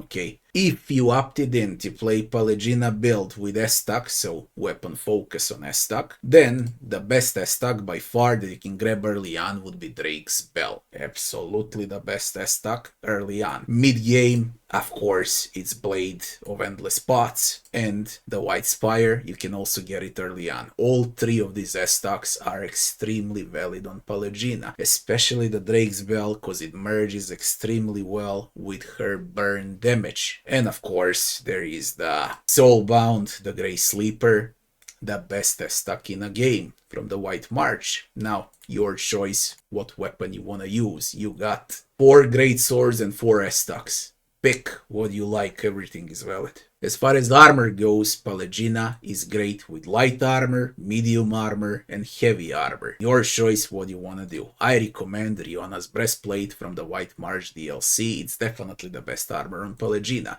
Early on, of course, you can use her own breastplate, as well as the Black Warden breastplate and Hand and Key. These are great armors on Pallegina. As far as light armor goes, the best one for Pallegina is Raiment of Veil's Eyes because of the mirror image. It provides insane amount of defense on Pallegina. And as far as heavy armor goes, it's of course Coat of Ill Payment because of extra retaliation. Now, pick what you like. If you go light, you're gonna attack faster. Medium, slightly slower attacks. Heavy armor, mega slow attacks. And that's about it. What about the rest of the items? Definitely the belt, absolutely the best belt in the game on Pallegina is the belt of the Royal Deathfire Cannoneer. It gives her everything that she actually needs as a paladin. This belt was made for a paladin. It gives everything on fire. Firebrand, Flame Shield, Torrent of Flame. It's absolutely nuts. Okay, because again, you can trigger Torrent of Flame, you can grab the crazy Firebrand sword, all of that comes with a belt. So this belt, if it was made for a companion in a game, it was made for Pallegina, definitely for Pallegina. As far as rings go, it's very simple. Flat deflection ring, flat fortitude reflex will. For the gloves, we have Siegebreaker gauntlets for extreme good amount of resolve, and of course, clear out, sweep. Extra damage on Pallegina, yeah. For the cape, we got Perception for Pallegina to hit more often. And for boots, we got Paladin boots. Boots of Zealous Command, Zealous Aura, area of effect is bigger. Those would be the 2 builds for Pallegina. Great Sword Pallegina and S-Stack Pallegina. Your choice how you want to play her, whether you want a light armor, medium, heavy armor, everything is valid basically, as long as she remains as a burn damage paladin, because everything scales out of burn for Pallegina. Companion, Hiravias, Druid build. First, to say some things about the Druid and what it is. Druid can be played in plethora of different ways, whether it's gonna be a shapeshifter druid, melee druid, range druid, melee caster druid, only flat caster druid, ranged caster druid, like plenty of options, okay?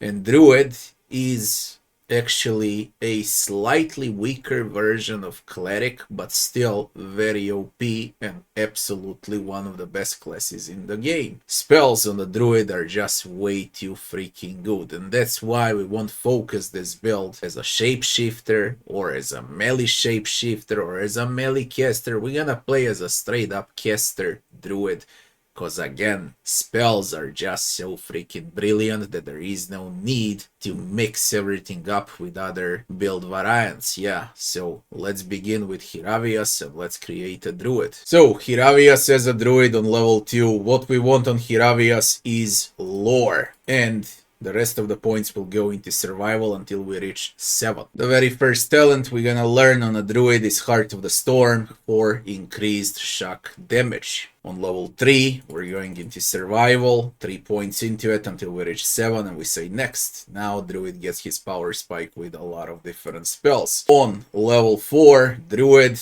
we go survival, we say next. And now we're gonna take Wild Strike to shock, because on a previous level we took the spell that raises shock damage as well. So Wild Strike shock, when he shapeshifts, additional shock. On level 5 we're taking survival, and now all of the points from now on will go into lore. so you can use scrolls on a druid. We can put 1 point into athletics for the second wind, and now we're going into lore. On level 5, we go with a greater wild strike shock for additional shock damage. On level 7, we go into lore, say next. Again, a power spike druid is very simplistic to level up, yeah. We say next. Lore again, level 8, next. What we want on a druid now is next element, and it's gonna be freeze. Okay, so now we take 20% freeze damage with Secrets of Rhyme as a talent. On level 9, we're going with lore, and now it is time for the spell Mastery. We can only learn one spell, and nearly all druid spells are extremely useful, so which one is the best? Now, this really depends out of your main watcher, out of the main character, whether you're gonna have Durance in your team or not. If you are about to play without Durance, you need to play Hiravias as a healer, supporter, buffer, debuffer druid. That's without Durance, and then we would go for Nature's Vigor, for example. But if you play with Durance in your team, then you can opt in to play your druid as a damage dealer, spell damage dealer. So in this case, we can take Sunbeam or we can take Talon's Reach. Also, because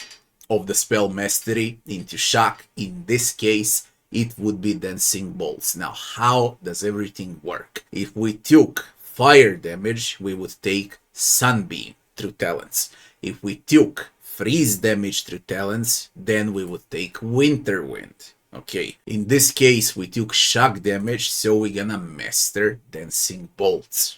Okay, for the extreme shock damage. Which one is the best without masteries? Definitely it's Talon's Reach. It deals the most damage in the huge area of effect. Sunbeam is the best utility damage dealing spell because of the blind on top of the burn damage. Okay, but that's for the burn damage druid. Now if you like Sunbeam, instead of the shock, you're gonna take fire and you're gonna upgrade Sunbeam. And basically with this druid build on Hiravias, I'm giving you like 4 different druid builds. It just depends what talents you take for what in the increase for the specific elemental damage: fire, frost, corrode, and lightning. What we're gonna take in this case, we're taking Dancing Bolts. On level 10, we're going to lore, we say next. And for the talent now for the talent, because we're gonna play with spear, we can always opt in and go with a one-handed style to convert hits to crits with a spear. On level 11, we're keeping the points for lore, and we say next. And now it's Spell Mastery Tier 2. Straight up, the best spell would be the Insect Swarm. There is nothing to talk about or discuss here. Insect Swarm is the best spell that you can master on Tier 2. I don't say how the other spells are not important. They're very important. They're very good. Most of the druid spells are extremely good, but we're gonna master Insect Swarm. And of course, we get a huge power spike with additional spells. We're gonna pass through all of the spells very soon. On level 12, we're taking lore. We say next. And for the talent now, we're gonna take Peasant, Weapon Focus, because of the spear accuracy. On level 13, we're taking lore, we say next, and now it's Spell Mastery 3. This is very simple, it's the Returning Storm. Shock damage, this is Shock Druid with Shock Talents, Lightning damage Druid, and we're going with the Spell Mastery Returning Storm. If you opted in to play with other builds, then you're gonna take something else. Okay, if you play, for example, without Durance in a team, then it's Nature's Balm, and so on. Now we're taking Returning Storm in this case. On level 14, we're keeping points for level 15. We say next. And for the talent now, for the talent, we're gonna take Scion of Flame. Not only because of the burn damage increase, but also because of the flat damage reduction on burn. On level 15, we're taking lore, keeping the points for the next level. And now it's Spell Mastery number 4. What we gonna do on number 4? Without Durance in your team, or better to say without a cleric, you would need to take Moonwell. But in this case, all spells are amazing, but what we're gonna take is an Overwhelming Wave because of the stun. Stun is extremely OP in this game, and this is a huge stun, especially when you cast it on squishes. So Overwhelming Wave it is as the spell mastery. On the final level, level 16, we're taking some points into stealth, the rest goes into athletics and stealth, and we finish up with 3, 3, 12, 1, 7. 7 because of damage reduction tier 2. For the final talent, for the Druid, it's very simple. We're gonna take Spirit of Decay, because with 2 call elemental talents, we're gonna take the final one, that would be Corrode. And we're finishing up Druid like this, full elementalist Druid, in other words. Strongest with shock damage. Now, if you took other talents and went into other type of damage, then you're focusing fire talents, fire druid, corrode talents, corrode druid, and so on. Decide what you want to play with. Basically, these are 4 builds into one guide. Yeah, 4 different builds. How do we play Druid? Always when you want to go in melee and you don't want to waste spells, you want to conserve them for later or on easier fights, you can just Spirit Shift into a Stelgar and go into a fight as a melee, and that's about it. That's very simple. Now the complicated part would be a caster Druid with all of these spells over here, because there's plethora of spells to play with. I'm gonna divide Druid into early game Druid from 1 to 3, mid game Druid from 4 to 6, and Tier 7 and Tier 8 spells would be the late game Druid. What do we use the most and what's the best in what scenario? In our case, because we're playing the Shock Druid, we're gonna use Dancing Bolts the most out of all spells. Okay, this is like bread and butter that you're gonna use and spam like crazy. If you played with a Fire Druid, then you're gonna use the Sunbeam. If you opted in to play as a Freeze Druid with talents, then you're gonna use Winter Wind, although the spell absolutely sucks because it's in Cone, okay? So the one that you're gonna spam would be Dancing Bolts. Now what about supportive spells on tier 1? The best supportive spell would be Nature's Vigor. It does what Cleric is supposed to do, heal and give maximum health to allies. This is the one you're gonna use the most outside of the damage dealing Dancing Bolts. Also, when you fight stronger enemies and you want a good debuff, Nature's Mark is how you always gonna open up fights. Okay, you remove deflection and reflex from enemies. Very useful. Especially when you cast spells with Aloth after the Druid. Nature's Mark is probably the best tier 1 debuff in a game. As far as early game tier 2 goes, the best one by far is to summon a Blight. Rain Blight, Wind Blight, and it's an extra unit on a field. It delays enemies until you buff up, prepare spells with others, and so on. Definitely the best tier 2. This is how you're supposed to open up all of those fights, basically, by time with Blight. The best opener, aside from the Conjure Blights, would be the Woodskin, of course. It gives flat damage reduction on Pierce, Shock, Burn, and Slash for 20 seconds. Very good opener for the entire team. This buff also has a huge area of effect, so you're gonna cover the entire team with this. As far as the damage dealing goes, it's Insect Swarm and nothing else but Insect Swarm. I would not recommend to go for anything but Insect Swarm in the case of Caster Druid here, because this is just way too good to skip. And early game, tier 3, what's the best? Of course, it's Infestation of Maggots. Deals crazy amount of damage, but because we play the Shock Druid, you always want to cast at least one Returning Storm for constant damage over time with Lightning. This is like one of the most unique Druid spells. It defines what Druid is after all. Returning Storm. When you fight rougher opponents, tier 3 Spreading Plague is absolutely great, especially against bosses. This is a great debuff as far as tier 3 goes.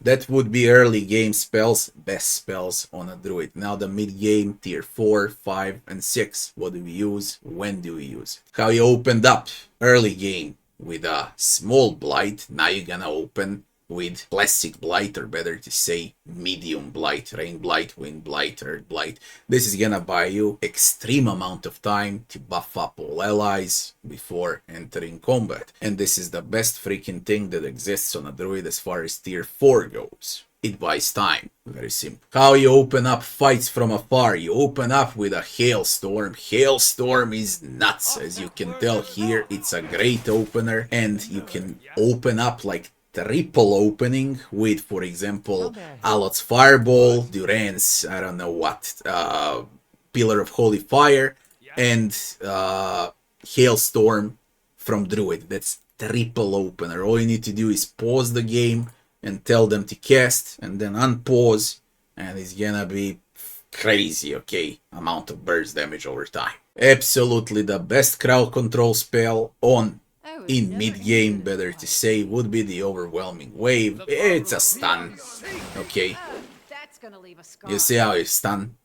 Like, there is no replacement for Petrify, for Stun, for Paralyze. You completely disable enemies, man. Those would be tier 4 spells. Mid-game tier 5 spells, one of the best would be a Firebug. It jumps from enemy to enemy and it deals burn damage. Also, a great one would be Plague of Insects, and this is probably the thing you're gonna spam the most, but you always wanna go with Relentless Storm. This is like an upgraded version of the Returning Storm. Now you're gonna spam Relentless Storm. When you wanna disable enemies, or especially bosses, then you're gonna use Embrace the Earth Talon, because it gives Petrify for nearly 9 seconds, and it's extremely good against bosses. In all other cases, you spam Relentless and you spam Firebug into Plague of Insects. Truth to be told, you just don't know what's better. In the case of Shock Druid, we're gonna spam Relentless Storm. In the case of Fire Druid, we're gonna spam Firebug. Now it depends what build you decide to play with. As far as tier 6 goes, this is very simple. Now we conjure Greater Blight and then we open up a fight. Okay, there we buy a lot of time to buff up all allies with Durance, with self buffs on everyone, then with buffs on Druid and so on, and you become way much stronger. Greater Blight buys you additional time. The best tier 6 spell by far is the Sunlance, especially if you opted in to play as a Burn Druid. If you play as any other type of elemental druid, then you're probably gonna use Venom Bloom, because the spell is absolutely amazing. Not only that it deals damage over time, it also provides a huge debuff, and it lasts long. You usually wanna put this spell on a choke points in front of your tank, so enemies remain as long as they can inside of the effect. Now, mega late game with tier 7 and tier 8. This is quite simple. How we open up the fights: we call the primordials and we summon Uzias and we buy extra time. What do we do in the meantime? In the meantime, we cast one of the best AoE buffs on all allies: flat damage reduction, burn, shock, freeze and corrode for 15 seconds, and we enter the fight. That's the opener on tier 7. On tier 8, you can open up with Tornado. Okay, that's very useful, but I would say this is like bread and butter, and this is why we play Shock Druid, this spell, Avengeing Storm, because it's the best freaking thing that exists on a Druid. And that's why I gave an example through this build of the Shock Druid, not Burn Druid, not Corrode Druid, and so on. I gave Shock Druid because of the Avenging Storm. That's how great the spell is. Also,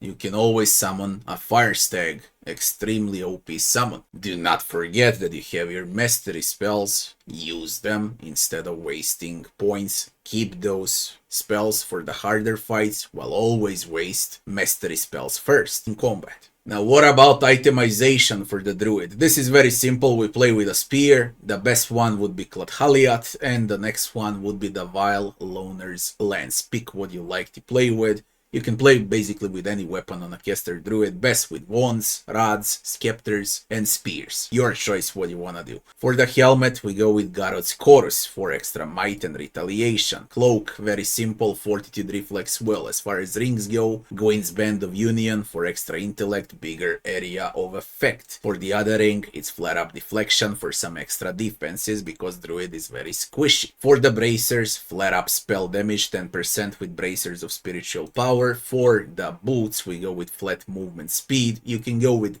plenty of different boots on a druid. It's your choice what you want to do. I like move speed. And for the belt, we go with a Wild Strike belt with the Wild Strike burn on a spirit shift when you spirit shift as a druid. That also, you can get some other belt with flat up attribute stats. What you think that you need. After all, you don't need to play with this one if you don't like it. And for the armor, the best armor on druid is light armor. So what we got for the light armor is these three Raiment of Whale's Eyes, Randall Finery, and Husk of the Great Western Stag. Then we got medium armor, then we got also light armor, and into Wayfarer Hide. So Alarin Jacket, Hand and Key, Wayfarer's Hide. And the last two would be Robes of the Tidebringer and Starlit Garb. All of this is valid on a Druid. Now, which one is the best? The best by far is Raiment of Whale's Eyes because of the mirror image and extra defenses, and as well as tons of extra defenses for the passive, as well as extra enchants that this armor offers. Okay, the next one, if you lack perception, this would be the Husk of the Great Western Stag. Also very valid. The next good one would be Alarin Jacket because of the Eye Strike.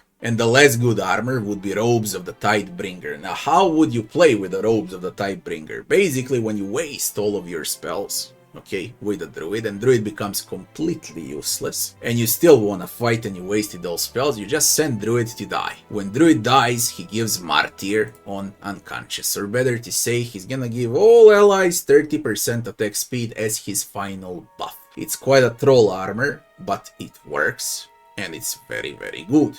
So, you can also consider playing like a troll druid if you want to. But I would really say stick with those light armors that I say that are good. Veil, Great Western Stag, and Alarin's Jacket. That would be Hiravias as a druid. As I said, you can play him in a lot of different ways. We opted in for the shock druid because of the crazy good shock spell at the final tier, and I created the entire build because of that. So if you like other spells, go with it. I would recommend having Durance as well on top of the Druid because they're insane together, as well as Aloth. Full casters part companion Grieving Mother build as a Cipher.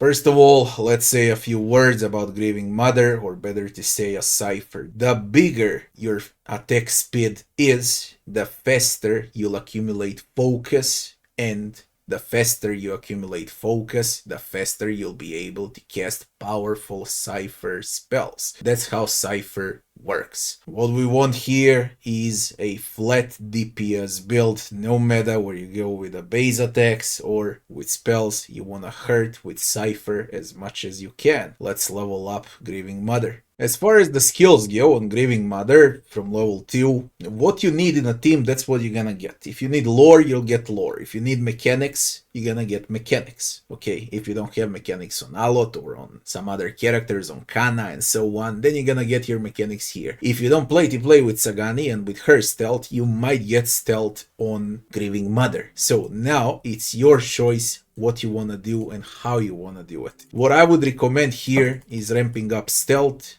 and we move on. Because I guess you're gonna need one character for stealth, yeah? The very first power, or better to say spell, that we're gonna learn on level 2 on a Cipher would be Eye Strike, flat debuff on enemies. They gonna miss. In other words, they don't deal damage when you cast blind on them. Not only that you blind enemies with Eye Strike, you also daze them. What we wanna take for the first talent is 33% increased focus gain. We wanna build up focus fast, and that's the entire point when playing as a Cipher. So, Draining Whip on level 2. On level 3, we're going in with Stealth. We say next. And now we can take 2 Cipher powers. One should be crowd control, the other one should be damage. As far as damage goes, we're gonna take Amplified Thrust. It's absolutely insane. You cast it on an ally, then it jumps on an enemy and deals tremendous amount of pierce damage.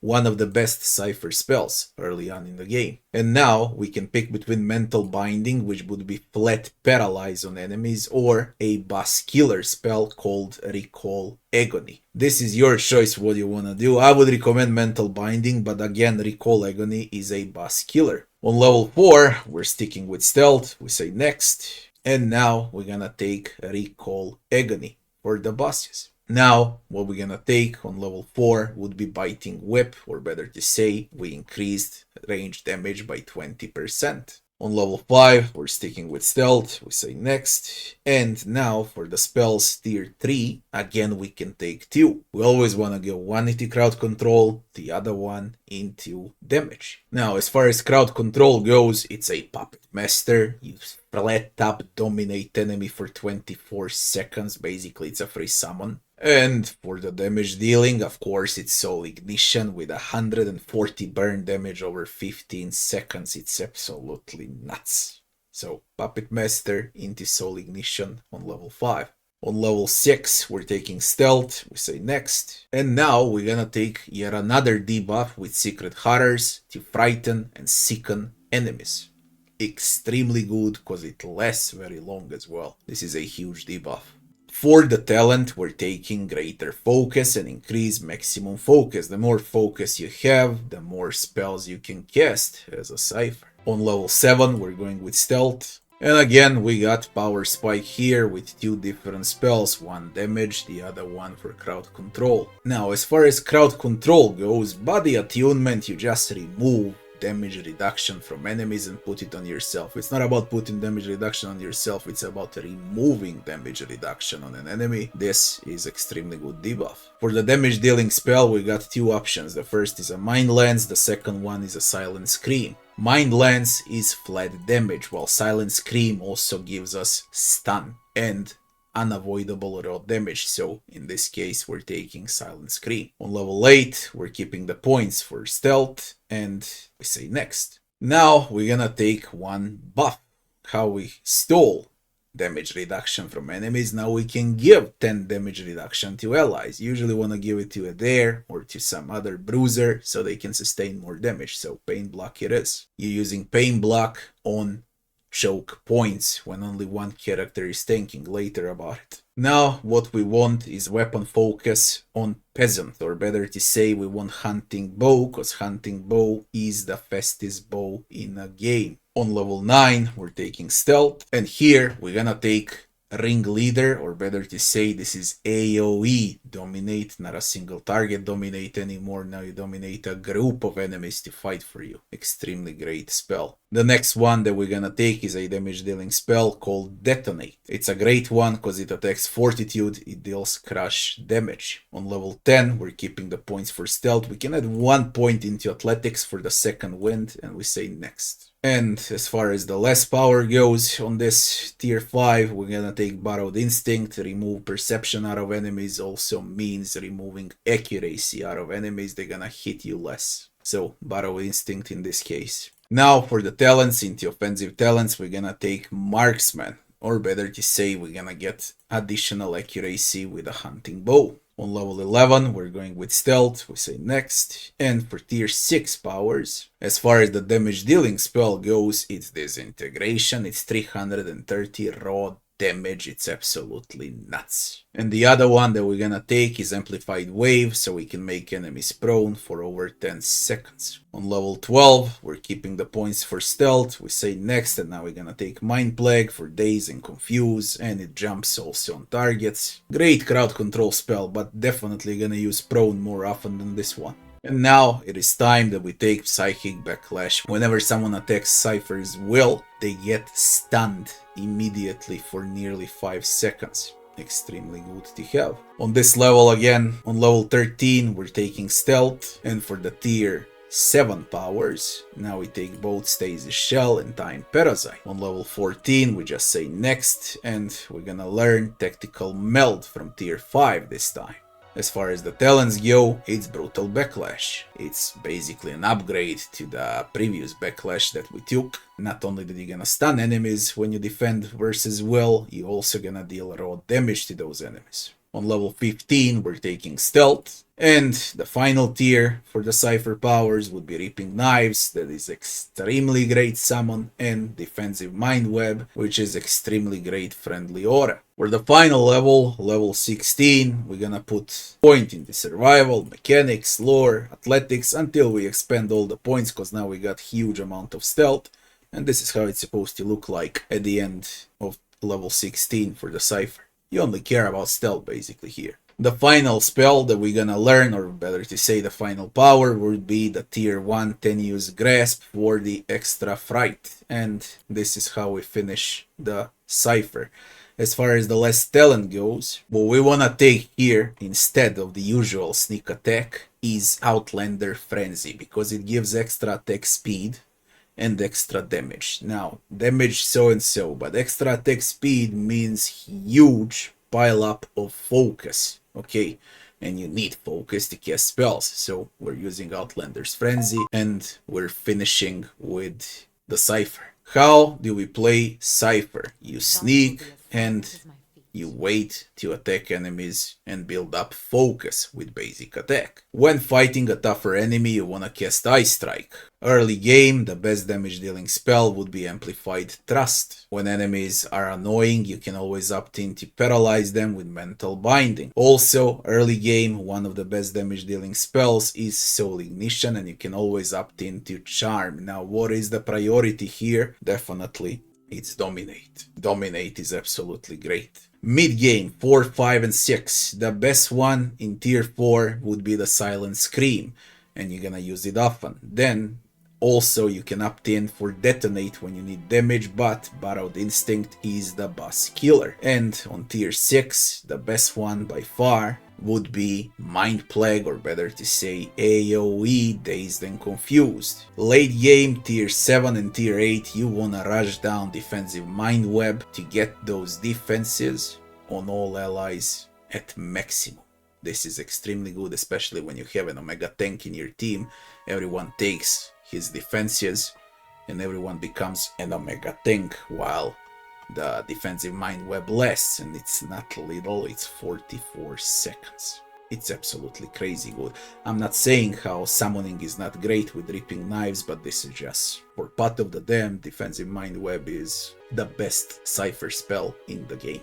Also on tier 7, it's Time Parasite. If you feel like you have enough focus, you can always cast Time Parasite as well. Do not forget to open every fight with Outlander's Frenzy for that extra attack speed, so you accumulate focus faster so that you can cast all of these spells faster. And that's the entire point with a Cipher. Itemization on a Cipher. What we want for weapons is only and only hunting bows, because hunting bows provide the fastest attack speed as far as ranged weapons go in a game. So we got Persistence, Crooked Bee Bow, and Masuk Hunting Bow, as well as the Soulbound Stormcaller, the best Soulbound hunting bow in a game, and the Prey Maker. Now, which one is the best? The best one by far is the Soulbound hunting bow, and as far as unique goes, it's Persistence.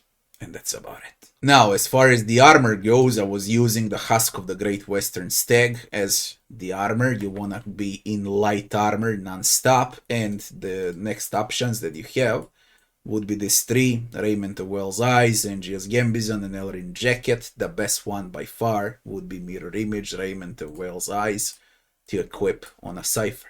Helmet, we're taking Rugged Wilderness Hat. For the amulet, we're going with a Talisman of Unconquerable, Intellect and Focus Gain. Also, very good amulet on a Cipher would be the Mind Marker, because of the extremely good focus gain. As far as the rings go, this is very simple, straight up Reflex, Fortitude, Will, and Orland Bramble Ring for the additional damage reduction on Pierce, as well as some extra defenses against Hubble Stuck Paralyze. Also, the rings that you can consider is the Ring of Overseeing for the bigger ability area of effect instead of this one, and of course, late mega late game, Band of Union, which gives Blessing, Instilled Doubt, and 4 to Intellect. As far as the boots go, move speed, you wanna be fast as a Cipher to reposition and continue shooting and casting spells. Belt, Flat Up Broad Belt of Power for Might and Resolve. Bracers, Armor Speed Penalty Down, +1 to Dexterity, Pilferer's Grip, absolutely the best bracers on a Cipher. It makes Cipher extremely fast. Also, bracers that you can consider taking would be Gauntlets of Accuracy for additional accuracy, Comteza's Cage for the solitary, and of course Spiritual Power for the spell damage, as well as Fulvano's Gloves for flat dexterity, or Bracers of All-Consuming Rage for might and constitution. That depends out of the items, as I said 1,000,000 times so far. Attributes cannot stack on items, so care how you're gonna adjust itemization. That would be the Grieving Mother build as a Cipher. Again, Ciphers are extremely powerful in this game, but they take quite a lot to roll, okay, because you need to build up focus, and that takes time, and that's why we went on fast attack speed to build up focus faster. You don't rely to deal that much damage with a bow. you rely on your spells from focus. Bow is just there to accumulate the main resource to cast spells, and that's how you should play Cipher. Companion build for Zahua, or Zahua likes to call himself Zava. To say a few words about Zahua and a monk, what it is: DPS, classic bruiser. You can play monk with bunch of different weapons basically, including quarterstaffs, but the best way to play monk is unarmed, or better to say, with fists, without a weapon.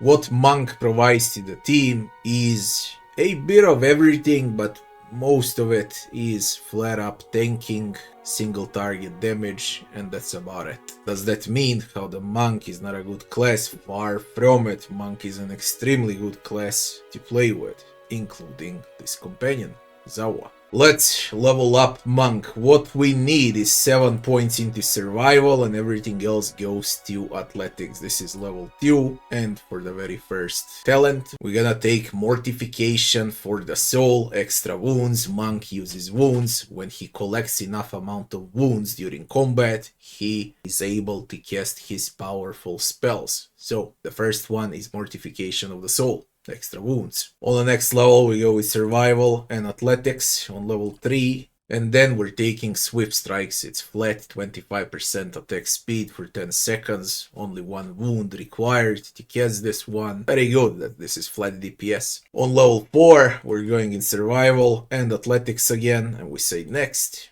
For the next talent, we're taking lesser wounds. In other words, we accumulate wounds faster. The more wounds you have, the more options you have to cast different abilities throughout the game. So now we're taking lesser wounds. On level 5, we're going into survival, and from this moment on, we just put up points into athletics, because now we reach damage reduction tier 2 with 7 points into survival. Now we're gonna take a bit of crowd control with Force of Anguish, because it can make enemies prone. Not only that it pushes enemies away, it also makes them prone, or better say, when they're prone, they're sitting ducks. So Force of Anguish on level 5 for the ability. On level 6 and beyond, all the points go into athletics, and we say next. For the talent, into offensive, we're going all the way down, and we're taking a 2-weapon style, because playing with fists counts as dual wielding. Okay, because you use both fists. 20% dual wield attack speed on top of the 25% from the ability means a lot of attack speed on a monk, a lot of DPS. On level 7 we're going with athletics, and for the next monk ability we're taking a bit of defenses. Now it's duality of mortal presence. You can pick whether you want deflection or all resists. Later about it. Anyways, monk ability, we're taking duality now. For level 8, we're going into athletics, we say next. And now, for the talents, into offensive, we're taking weapon focus on unarmed. Or better to say, we gain accuracy on fists. On level 9, we're keeping the points for athletics, and we say next. And for the next ability, we're gonna take a bit of AoE on a monk, because he does lack AoE so far, and we're gonna take Rooting Pain. Whenever he gets a wound, a huge shockwave bursts around monk, and he deals crushing damage to surrounding enemies. So, Rooting Pain this time. On level 10, we're going with athletics, we say next. And now, it's time to sacrifice some of that huge attack speed and DPS for extra deflection, so we're taking cautious attack. On level 11, we go with athletics. And we're getting even more tankier with a monk with the Iron Wheel, which gonna provide damage reduction per wound. You're gonna stack up wounds like crazy, so this provides extreme amount of defenses on a monk during combat. On level 12, we're going with athletics again, we say next. And now, for the talent, again we're going into defensive, and we're taking superior deflection for even more tankiness and deflection on a monk, because he's already dealing a lot of damage as he is. Now we want to make him tanky. On level 13, we're keeping the points. For level 14, we say next. And now, for the monk abilities, we got 2 options. The first option is this Cotomotus Soul, or better to say, this is a summon with 2 physical copies of a monk that also deal damage. One is flame, the other one is made out of ice. And the other ability is a Skyward Kick. Play with what you like, because both are valid. Kick is extremely OP, it makes enemies prone, it deals a lot of damage, while this one provides well, 2 extra summons in a fight, okay? Now, if I have to pick one, I would pick summons, because summons can delay enemies, okay? They can distract enemies. You can buy some time to buff up with other characters and so on, so take the soul. On level 14, we're going with athletics, we say next. And now is the time to take the apprentice sneak attack. Enemies that are crowd control, you trigger up sneak attacks, you get extra melee damage on those enemies, so we're taking apprentice sneak attack. On level 15, keeping the points for level 16, we say next. And the final one that we're gonna take as the monk ability would be a resonant. Extremely OP spell, takes time to accumulate, but it can deal tremendous amount of damage after like a minute in a combat. I'll explain how it works later on. This is what we're gonna take. For the level 16 and the final level, we're getting athletics. The rest of the points, they can go a bit into mechanics, a bit into lore, a bit into stealth, and this is how we finish up leveling up Zahua with his skills. For the final talent, we're taking Bloody Slaughter, extra damage, or better to say chance to convert hits into crits on injured enemies, and this is how we finish leveling up Monk. How do we play Monk? First of all, don't forget to trigger cautious attack, and if enemies, for example, are more into melee, okay, flat up enemies that use weapons, ranged or melee, then you're gonna go with Duality of Mortal Presence Deflection. If you fight against enemies like Adragans with Paralyze, or with Mushrooms, Chain, with Charm, with Dominate, with, you know, all of those irritating effects, then you're gonna transfer to the other defenses and get Fortitude, Reflex, and Will. Depends out of what enemies you fight. I recommend having Deflection non-stop, unless you fight those disgusting crowd control enemies. So this is the very first thing that we're gonna do on Zahua. Now, how do we open up fights? Usually, this is what you wanna press immediately when the fight starts, get wounds. Because once you get wounds, you'll be able to cast all of these spells. You wanna always try to knock someone prone with a Force of Anguish, with Torment's Reach. You want to grab the free attack speed from the Swift Strikes, and once you have enough wounds, it's time to cast the Dichotomous Soul, or better to say extra summons. That's how simple it is with a monk. There is basically nothing to think about while you play. Once you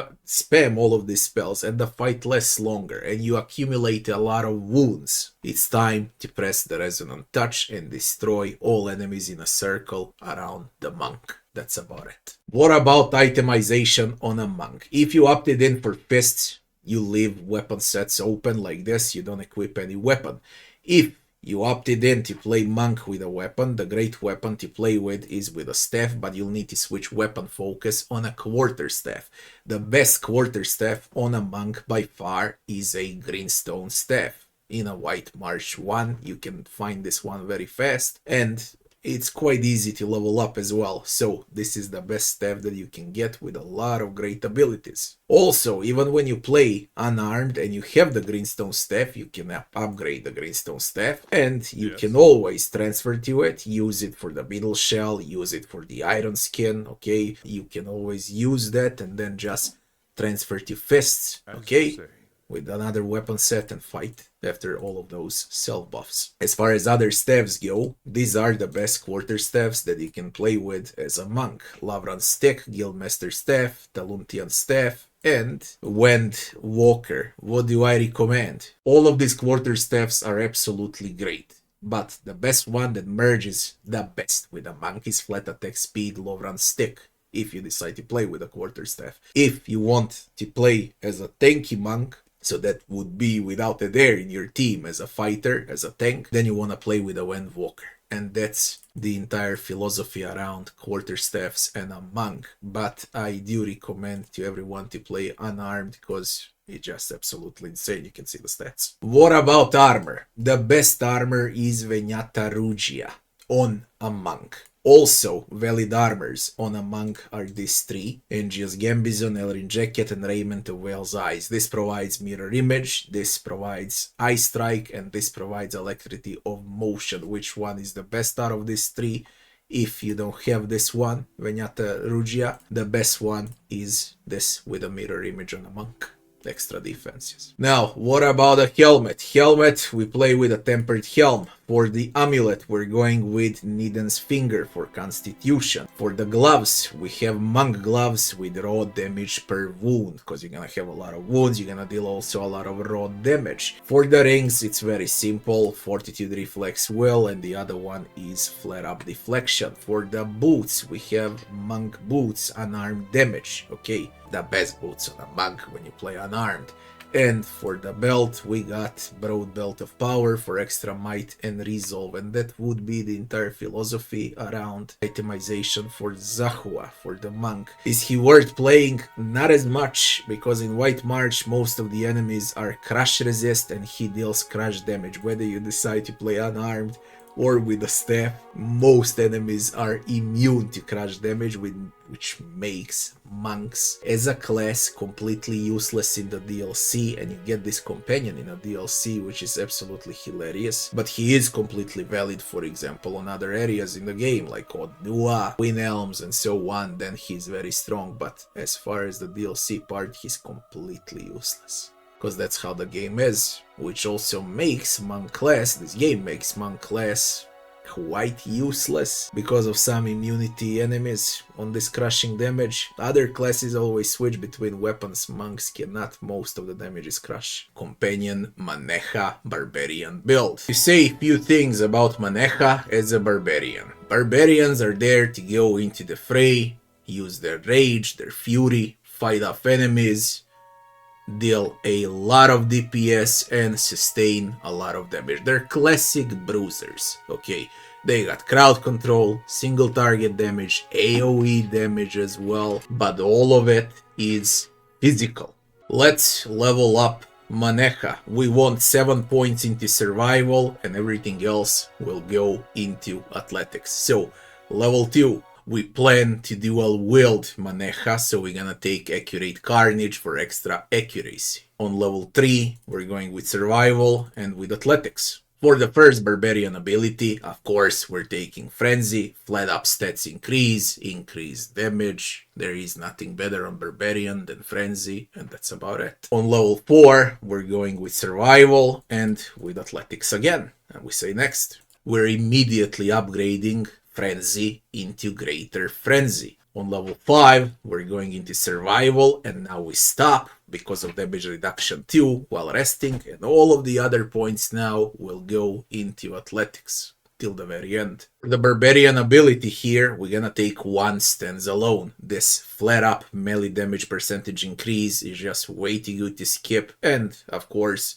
plus 2 more enemies are needed to flank the Barbarian, or better to say 3+ enemies are required now to go with those penalties. Barbarian now becomes quite good. On level 6, we're going with Athletics, we say next. And now for the talents, in the offensive talents, we're searching for the dual wield talent. That would be a 2-weapon style, 20% flat attack speed when dual wielding. We want to dual wield weapons on Maneha as a Barbarian. This is a dual weapons build after all. On level 7, we're going with Athletics 2 times and we say next. And now for the ability, we want to get some tankiness into Maneha, and Thick Skinned for the extra damage reduction on Slash, Pierce and Crush is just way too good to skip. On level 8, we're pumping up Athletics, we say next. And now it really depends what weapons you want to use on Maneha when dual wielding. In this case we have a sword and we have a battle axe, so the best option, flat up benefit accuracy, would be the knight. Okay, weapon focus on knight. If you plan to play with Estax, flails, then it's adventurer. If you plan to go with maces and rapiers, then it's noble. If you plan to go with peasant, then it's spear. Okay, dual wielding spears. If you plan to go with ruffian, then it's sabers, stilettos and clubs. If you plan to go with a soldier, then it's war hammers. So in this case, on Maneha, we're gonna take knight because we use sword and battle axe. On level 9, we're keeping the points for the next level, we say next. For the ability now, we're gonna take Savage Defiance because of the extra sustain on Maneha. We need some life back while fighting, and Savage Defiance does the job extremely well. On level 10, we're going up with Athletics, we say next. And now, for the talent, we're gonna go with Stalwart Defiance. Defiance will also provide Maneha with Deflection, Fortitude, Reflex, and Will. Extremely powerful self-buff. She's gonna become very tanky. On level 11, we're going with Athletics. And now we're gonna take for the ability Heart of Fury, bread and butter late game damage dealing ability on a Barbarian. Barbarian uses all of his weapons to smack enemies. Extremely good on Maneha.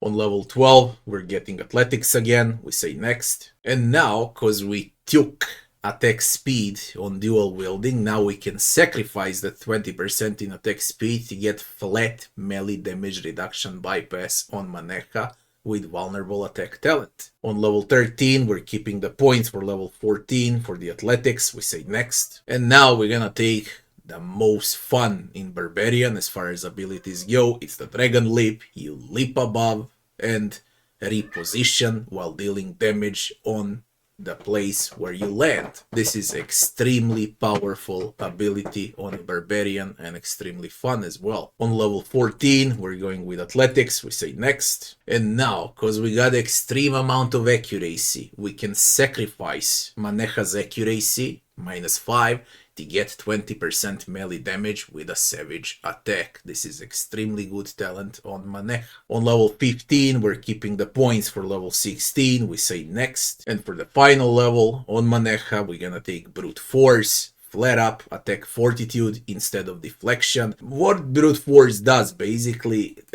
you can burst out squishes, which I'll explain how to do later on. So, Brute Force for Maneha to become more like Assassin than a Barbarian now. And on a final level, level 16, we're getting the final point into Athletics for the huge second wind buff. And for the remainder of points, we can go with 1 into Lore, 1 into Mechanics, 1 into Stealth, and we finish up skills on Maneha. As far as the final talent goes on Maneha, Sneak Attack is extremely valid, and Venom Strike is also a great talent on Maneha. Of course, Interrupting Blows and Bloody Slaughter. That would be 4 great talents for the last one. As far as defensive talents go, one of the best ones to take would be Superior Deflection on Maneha. We got 5 options, so what to take? I recommend Superior Deflection because of extra defenses to Maneha. She already hurts a lot. You don't need that many offensive talents right now. You need her to remain alive. This is the way to go. By Superior Deflection, we finish up leveling Maneha as a Barbarian. How do we play Maneha? First of all, remember to trigger Vulnerable Attack and Savage Attack. So you trigger those 2 passives to be active non-stop. That's the first thing. So once the combat starts, what you want to do is go immediately into Frenzy. Find the squishiest target on a map. So let's say that Pallegina here is the squishiest enemy. What you want to do is that once Frenzy is on, you want to leap immediately into squishes. And after that, you follow up with a Heart of Fury. Huge area of effect circle attack, okay, on all enemies that where you landed. And after that, you pick up Savage Defiance, you get a Shout with a Barbaric Yell, and basic attacks. Once you get low, you have Second Wind, and you also have non-stop health recovery through Savage Defiance. And that's it, very simple to play. You isolate squishes and you kill them. Frenzy into jump attack, into all in. That's about it. Itemization on Maneha. For the helmet, Adra's Helm that gives resolve. For the cloak, Flare Up, Fortitude, Reflex, Will, Defenses. For bracers, we're gonna go with Enduring Bracers, Flare Up, Constitution, and Resolve. For the ring, a great one would be the Ring of Thorns because of dexterity and extra defense while stunned and prone. For ring, of course, it's Ring of Deflection, extra tankiness on Maneha, yeah. For the belt, we're gonna use Berserker's Belt, specific to Barbarians only. It increases the frenzy duration. And for the boots, we're gonna get the Stalking Boots for extra damage to flanked targets. Now, as far as armor goes, you always wanna play Barbarian with light armor. And nothing else but light armor. One of the best light armors that you can equip on Maneha is Guis Glass because of the second chance on unconscious. You have 2 lives, basically, non-stop health recovery in combat, and a second wind that gives you a lot of health. Even without Durance to heal you, you have a lot of health recovery and an extra life. Also, 3 good armors, light armors to consider on Maneha would be Starlit Garb, Maneha's flat armor that she comes with, okay, and the Wayfarer's Hide.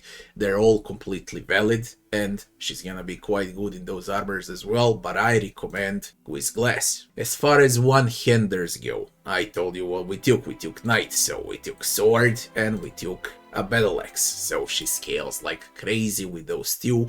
And the best option would be Sheeted in Autumn and Edge of Reason. Those would be the best weapons on Maneha. Great weapons to consider, but you're gonna need other weapon focus, would be the Nulia and Ravenwing. Ravenwing is extremely good mace. As far as battle axes go, we got Woodivis and Silver Crow Axe to consider equipping. Okay, they're also great. As far as the Warhammers go, if you decide to play with Warhammers, the best ones to have would be Godon's Hanir and Strike Hard. They still provide extra crowd control. As far as clubs and maces go, these 3 are the best on Maneha if you decide to opt in with weapon focus for clubs and maces, and that would be Dial Un Dibita, Aimoranet, and Saint Viglet Kudgyal. They provide crazy good stats. And the final thing would be the longswords. Cat's Claw, Shame of Glory, Whispers of Yenwood are all valid longswords on Maneha, and they're extremely good to have. You can consider taking them up as well until you find Sheeted in Autumn. Now, what about soulbounds on Maneha? The best one to have would be the War Club of the Mataru, of course. This is definitely the best soulbound one-handed weapon on any character, including Maneha.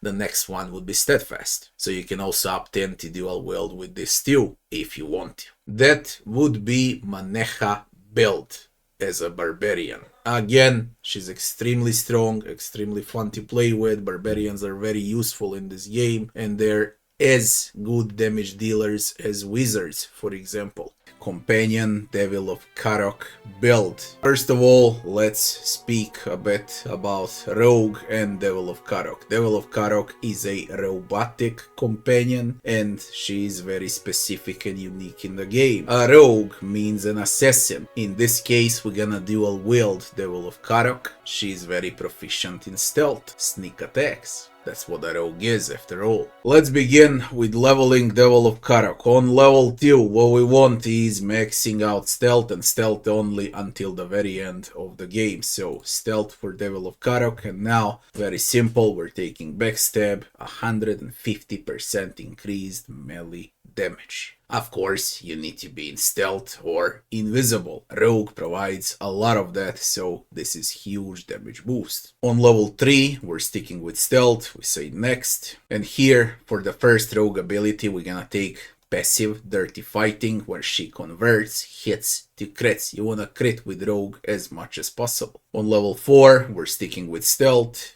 And for the talent, we immediately modify Dirty Fighting with Vicious Fighting for extra chance to hit, or better to say to crit. On level 5, sticking with stealth, we say next. And for the rogue ability, we're gonna take Deep Wounds, raw damage over time whenever you hit, and rogues, literally they don't miss. So it's non-stop raw damage over time. For level 6, we're sticking with stealth. And this is very easy on a rogue. Shadowing Beyond, invisibility, and then once you strike enemy from invisibility, you hurt like crazy. So Shadowing Beyond is the talent that we want to take. On level 7, we're going with stealth. And for the rogue ability now, we're gonna take a Riposte. Okay, she can riposte when defending and deal tremendous amount of damage, including her own base attacks. Now she has riposte attacks. On level 8, as far as skills go, we're gonna give her a bit of athletics for the second wind now. And now, for the next talent, we're going into offensive talents. We take weapon focus on Noble, because we're gonna use dagger and a mace on the rogue. Okay, so Devil of Caroc will now receive extreme amount of accuracy. For level 9, we're putting 1 point into survival, so we have that damage reduction, and the rest goes into athletics for extra second wind. For the rogue ability now, we're taking finishing blow, huge amount of single target damage. On level 10, we're going 1 point into athletics, and now we keep the points and we max out stealth. For the talents, we go into offensive and we're taking 2 weapon style because we are dual wielding, and this provides 20% attack speed. On level 11, we're keeping the points for stealth, we say next. And for the rogue ability now, we're taking dead blows. You're gonna rely a lot on companions to debuff enemies, so dead blows can trigger, but once they trigger, it's really good and extremely high amount of damage. On level 12, we're taking stealth. And for the talent, we need a bit of defense on a rogue so she doesn't die, so we're gonna go with superior deflection.